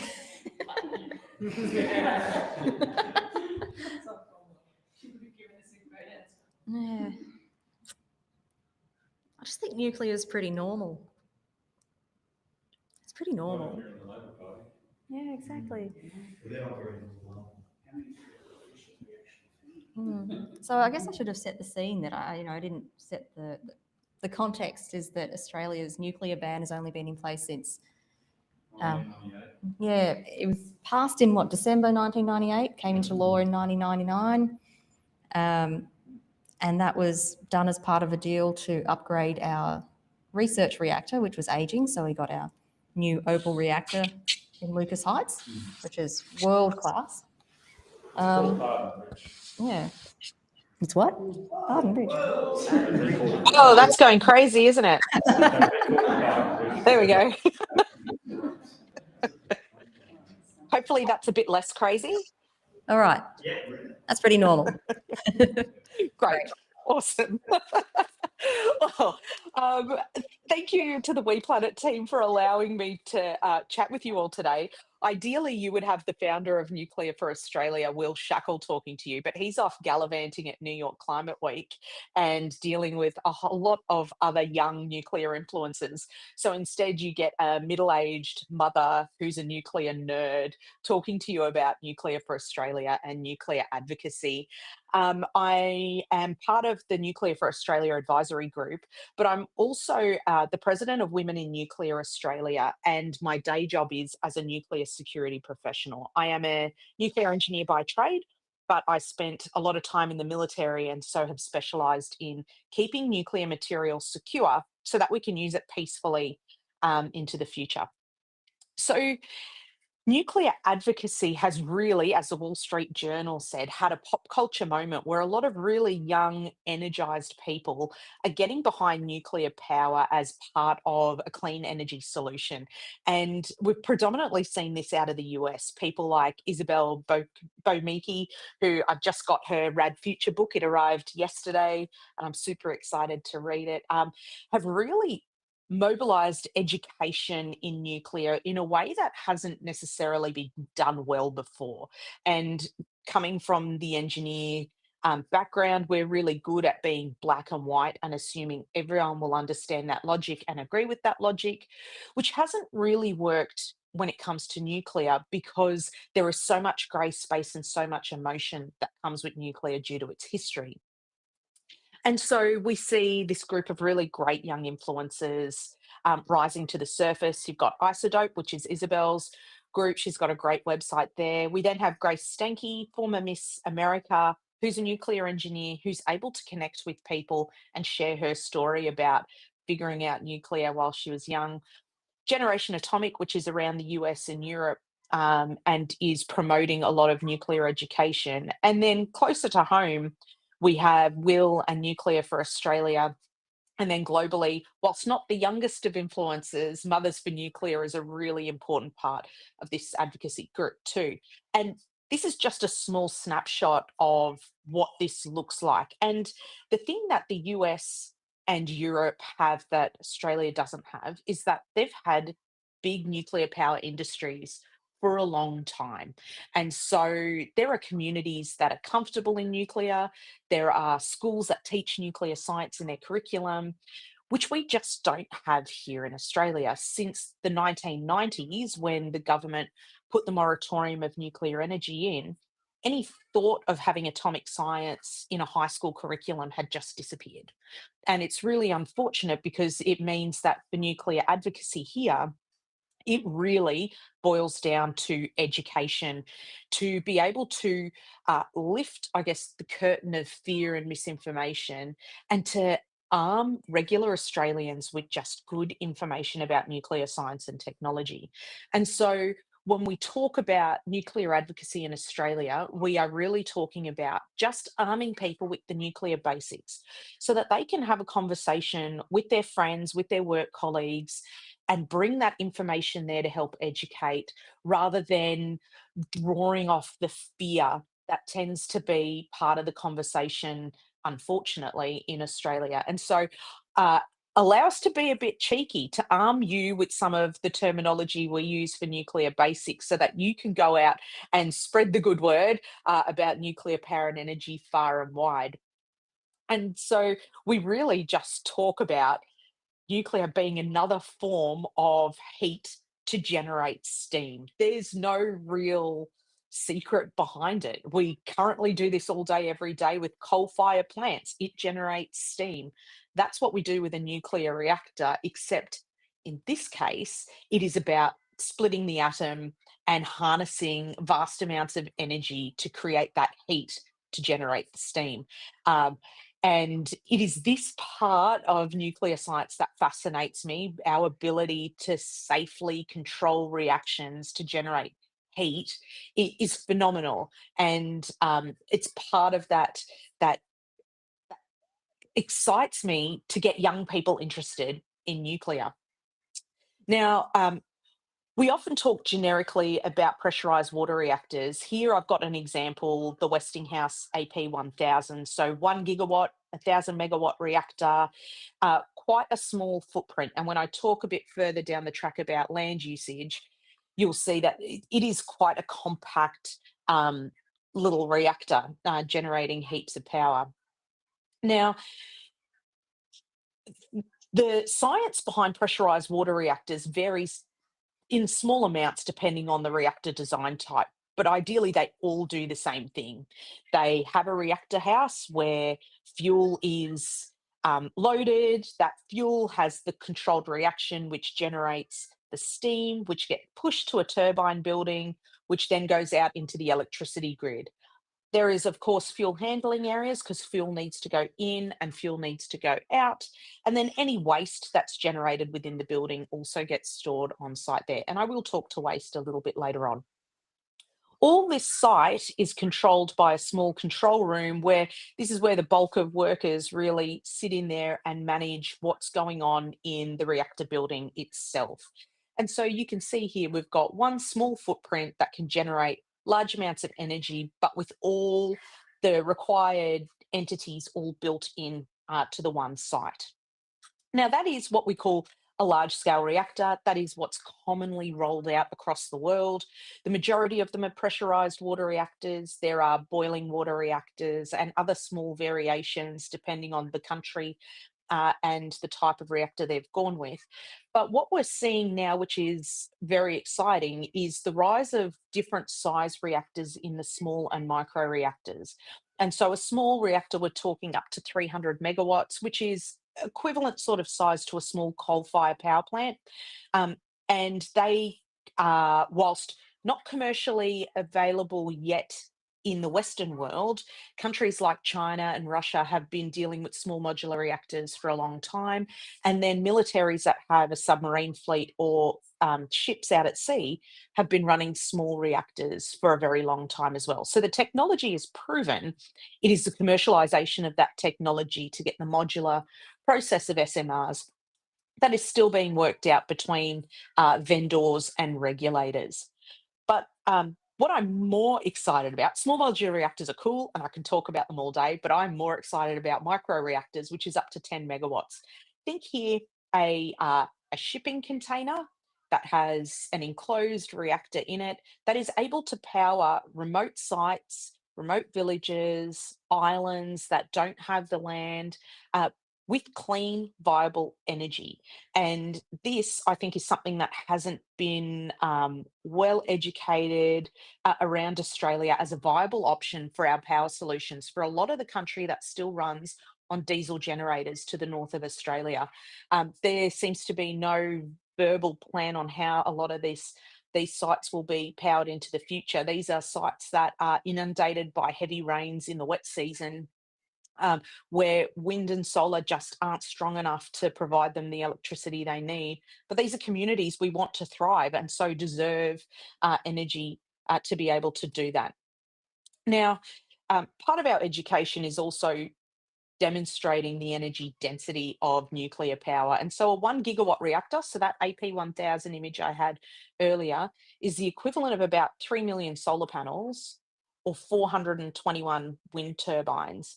And the amount of fuel, so I've got a little example here, a small uranium pellet used in the fuel assembly is the equivalent energy density of a ton of coal. And so here we're really talking about harnessing this energy in such a small form that can provide clean power to a large amount of people and area.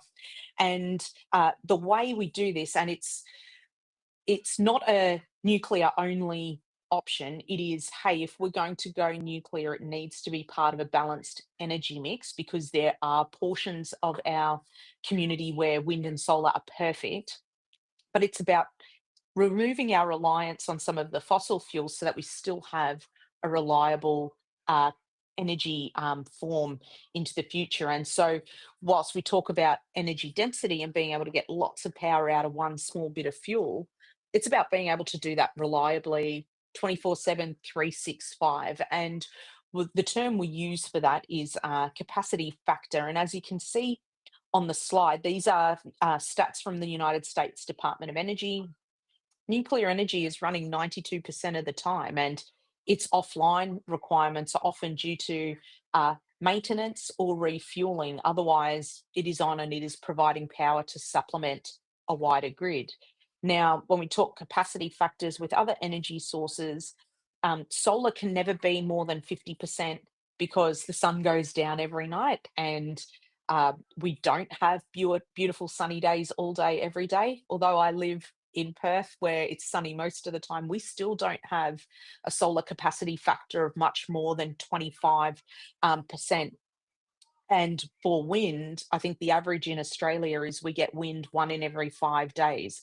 And so again, that capacity factor is quite low. So those two renewable sources need something else to prop it up. So when the sun isn't shining or when the wind isn't blowing the way we want it to, there is still electrons going into the grid and powering homes. And this is where that capacity factor of nuclear is really important. I've got the capacity factors there for natural gas and coal too. You'll see they're not as high as nuclear due to, from a coal perspective, aging plants that haven't been maintained. And for gas, because gas is often used in its peaking form, it means that sometimes the plants themselves aren't maintained to the highest standard, and so we'll have issues sometimes being operational at short notice. And so no one energy source is perfect, but nuclear is pretty close to being reliable all the time. A misconception I've had with a lot of Aussies when I talk to them about nuclear is they don't realise that it is carbon neutral, that it has the lowest emissions of any energy generation. And that often gets contested by the renewables industry. But the fact of the matter is, to build a nuclear power plant, you're using a lot less concrete and critical minerals to build that plant than you are building mass scale solar or wind farms. A lot of wind farms require really deep foundations and footings for the turbines, requiring really large amounts of concrete. And then solar panels have a lot of critical and rare earths used in the panels themselves. And so that's what increases the emissions for those when you look at the full life cycle of energy production. And so being able to share that, hey, if we have a mix of energy sources that are in the low emissions part of the spectrum through solar, hydro, wind, and nuclear, that is really the key for us to being able to remove CO2 emissions from our energy mix. And land, use of land. So again, we're talking about energy density here. If we're looking at conservation of the environment, of our flora, fauna, having the right amount of land for people to live on, for us to enjoy going out into nature, then nuclear is a really great option here as well. And it's not just the size of the plant taking up land. It is, when we talk about solar and wind farms at scale, it is how do you get that electricity through transmission and distribution lines to the end user. And this often requires really large amounts of transmission and distribution infrastructure to be put down to be able to move that power around the place. You are not having all these solar and wind farms in one block area because the land doesn't allow for it to do that. And so instead, you've got this vast quantity of scaled solar and wind installations that then have to join that network together, get into our distribution system, and then out into the houses. And so having something that's central, energy dense, and one pipe to get the energy out is quite efficient and protects the environment from a land use perspective. Helen's already spoken to you through this. She is much more across the global movers and players in the nuclear power game. But the point she made towards the end, I have to echo, it's really disheartening to see Australia being left behind when the rest of the world have seen nuclear as a really key part to their decarbonisation plan. What is it that we know that they don't know that is stopping us from being able to pursue nuclear? Any country that has realised they want to achieve net zero in a decent time frame has come to the realisation that nuclear has to support it. No matter what they do, if they're going to remove coal from their system, nuclear is what they're using to prop it up. And I am hopeful that Australia will eventually get there, even though it seems we're taking the longest way around to come to that realisation. But I can't educate on nuclear without talking about waste and safety, because that is the thing that a lot of people are fearful of the most. And whether we get nuclear power or not, Australia already manages radioactive waste. We have since the 60s when we started our first research reactor, and through nuclear medicine production, we need to manage this waste. And so waste is broken up into three broad categories. We've got low level waste, intermediate level waste, and high level waste. And you can see on the slide there, low level radioactive waste is really the bulk of waste form that comes from a power plant or a research reactor. It is of low radioactivity, so a lot of isotopes that will decay within months, years, potentially up to a decade, but quite short half-life there. But you're looking at things like cloths, rags, gloves, and this drum is a cutout of low-level waste that is produced at the research reactor in Lucas Heights. And that's just on average what they'd have in there. Cleaning things they've used in maintaining the reactor itself. How low level waste is managed in Australia at the moment is it gets packaged into these overdrums. These drums then get compressed to reduce their volume.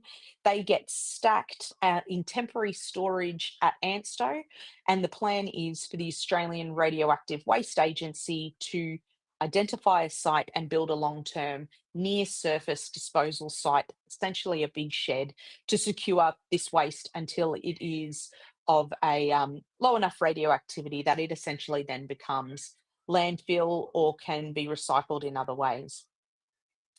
The next form of waste is intermediate level radioactive waste. Now, this has a higher level of radioactivity, but again is quite small in volume of production from a nuclear power plant. Intermediate level waste, we're predominantly talking about used fuel assemblies that have been recycled. So in Australia's case, this is an intermediate level waste cask, which has recycled used fuel from ANSTO's research reactor. So we take our used fuel out of the reactor, send it to France, who recycle it. They extract the uranium plutonium. They use that uranium and plutonium in their reactors in what they call a mixed oxide fuel fleet. And then they send us back the other fission products that can't yet be used as a nuclear fuel. There are startups that look at how they can use fast breeder reactors to burn up a lot of these fission products. But in the meantime, they are stored as intermediate level radioactive waste. And so how that's stored at the moment in Australia, ANSTO receives these casks back from France. They house them at Lucas Heights temporarily at the moment. And again, the plan is for a centralised federal repository run by the Australian Radioactive Waste Agency, who will then have a site. And this is a near surface geological disposal for intermediate level waste. And for any kind of waste disposal, the international best practice is that you have the ability to retrieve that waste if a technology comes along that can reuse that waste, or there are ways to recycle it better into the future. So you're not just sticking it in a hole and forgetting about it forever. The one bit of waste we don't yet deal with in Australia is high level waste. And this is unprocessed used fuel from a reactor. Now, we will have to deal with high level waste, whether we go down the nuclear power route or not, because of the AUKUS submarine program. Now, this is the highest level of radioactivity for waste, predominantly in heat generation.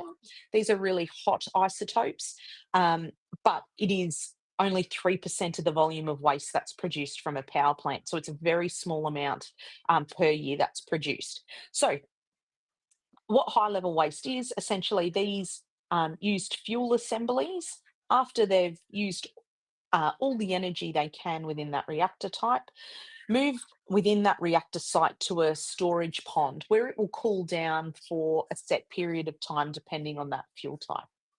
Then, depending on the country's laws and rules, that fuel will either be sent for recycling. Now, France has a recycling plant. The Japanese are about to operationalise a recycling plant as well, which will, as I say, strip out the uranium plutonium and reduce that waste in volume and into fission products that can't be used in fuel yet. So it'll either go down that recycling route and become intermediate level waste, or it will go into dry cask storage, which is how the United States Civil Power Program deals with its fuel. They do not recycle fuel. That's part of their thoughts on non-proliferation of materials. And so they put them in a dry cask on site. And as you can see, there's a cooling tower just in the background here, and all these dry storage casks sitting on site. They sit there for a set period of time in temporary storage until a deep geological repository can be built, or in some cases, a borehole repository. This is considered world's best practice for high level waste disposal. Now, Finland are the only country that have an operational deep geological repository. The Canadians are in the process, so are the Swedes in creating their long-term high-level waste facilities. So we will see more become operationalised in the next decade or so. You'll often also see a lot of people talk about Coke can. Now, the story behind that is our lifetime of energy we use, that high level of waste, producing that level of energy would fit in a Coke can per person. So that's to demonstrate just how small the high level waste problem is in comparison to every other form of waste stream in our lifetime that we're exposed to. And so that's a problem that Australia already has to grapple with. Whether we go down power or not, we need to deal with low, intermediate and high level radioactive waste. And there is a plan in government to be able to do that responsibly. And then the next thing people are often fearful about is safety, because we as Aussies got a lot of our nuclear information from The Simpsons. I'm a huge Simpsons fan, but it is the worst for nuclear education. I don't think there's been one bit that I've gone, actually, you bang on with that. But unfortunately, that means that a lot of people are quite fearful of nuclear power and think that it is quite unsafe. Now, Our World in Data, so anyone who loves a good graph, Our World in Data is awesome for it, have listed all the energy sources and their safety numbers. And so nuclear is right down the bottom here, and that includes Chernobyl, which had a fair few deaths due to the accident there, which was catastrophic, and Fukushima. So fun fact, Fukushima had 0 deaths due to the nuclear accident. All the deaths at Fukushima were due to the giant earthquake and tsunami that displaced a large number of people. But there was actually a paper done in the early 2000s by NASA, which highlighted that removing coal from the energy system and replacing it with nuclear actually saved millions of lives, because in doing that, you were removing not only CO2 emissions, but a lot of other particulate matter that are generated from burning of fossil fuels in creating energy. And so it is being able to share with people that nuclear isn't as terrifying as pop culture makes it out to be. In fact, when you look at the stats, nuclear is one of the safest forms of energy generation globally.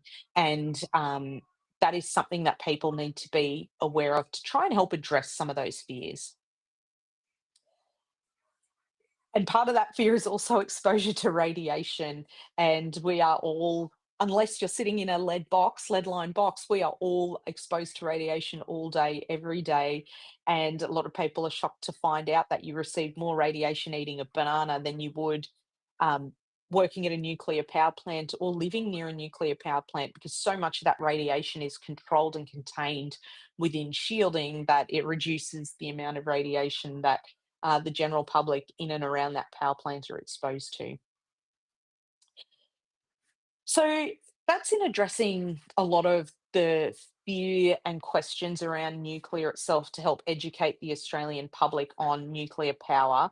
But the next thing people will throw at you if you've given them all this information about nuclear is that, oh, it costs too much, it takes too long, Australia shouldn't even bother with it because it's a waste of time. And honestly, it's a discussion that frustrates me to no end, because words and numbers get skewed quite significantly. And here we're fighting a system that doesn't like the truth or science most of the time. And so being able to take people along for the journey on what are the true cost benefits and long-term benefits of nuclear power it's an emotional feat, to say the least. So You would have heard a lot of politicians and policymakers sprout that Gen Cost says nuclear is the most expensive form of electricity. They're not wrong. Gen Cost is about the cost to generate electricity. So if you're an investor that wants to throw your billions of dollars behind energy production, then yes, you are going to pay higher capital costs to build a nuclear plant than you would to produce a solar farm, for example.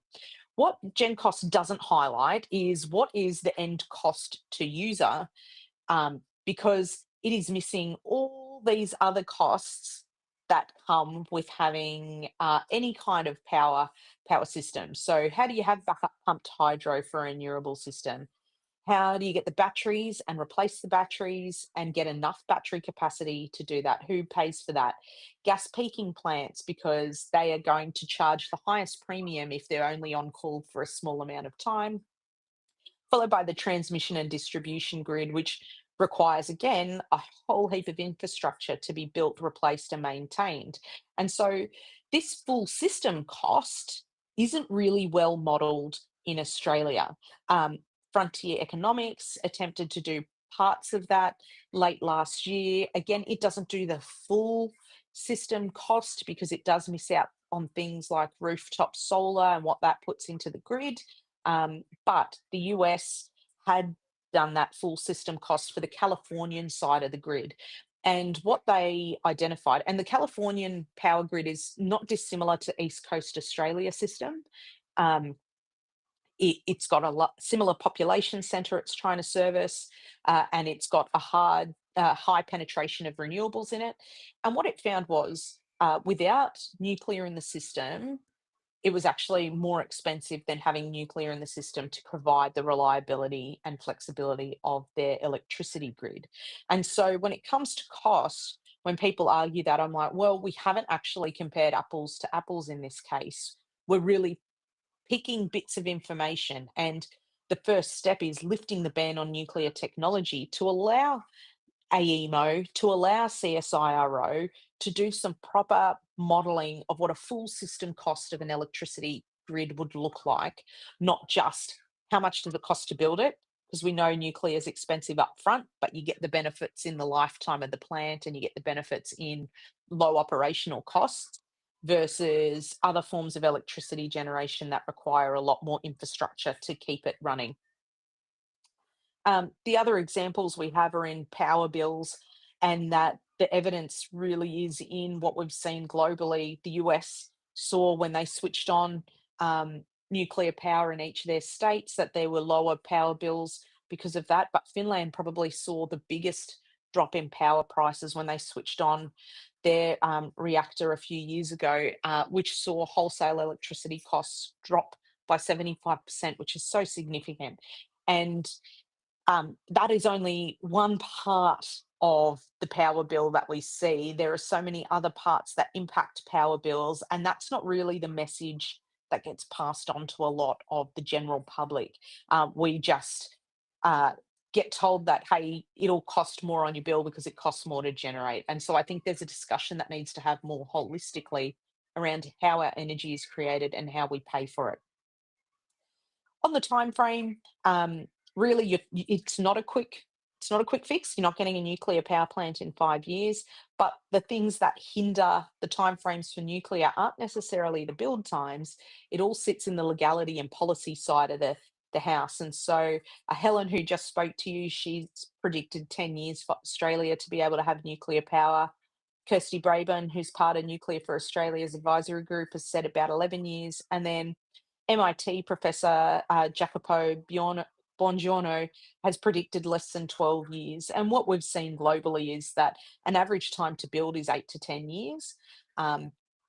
And so the bulk of the rest of that time is spent in government and policy trying to nut it all out and sort out the legalities of it all. So really what we try to push for Nuclear for Australia is to lift the ban on nuclear power. These are the bans that are in the EPBC Act and the Australian Radiation Protection and Nuclear Safety Act.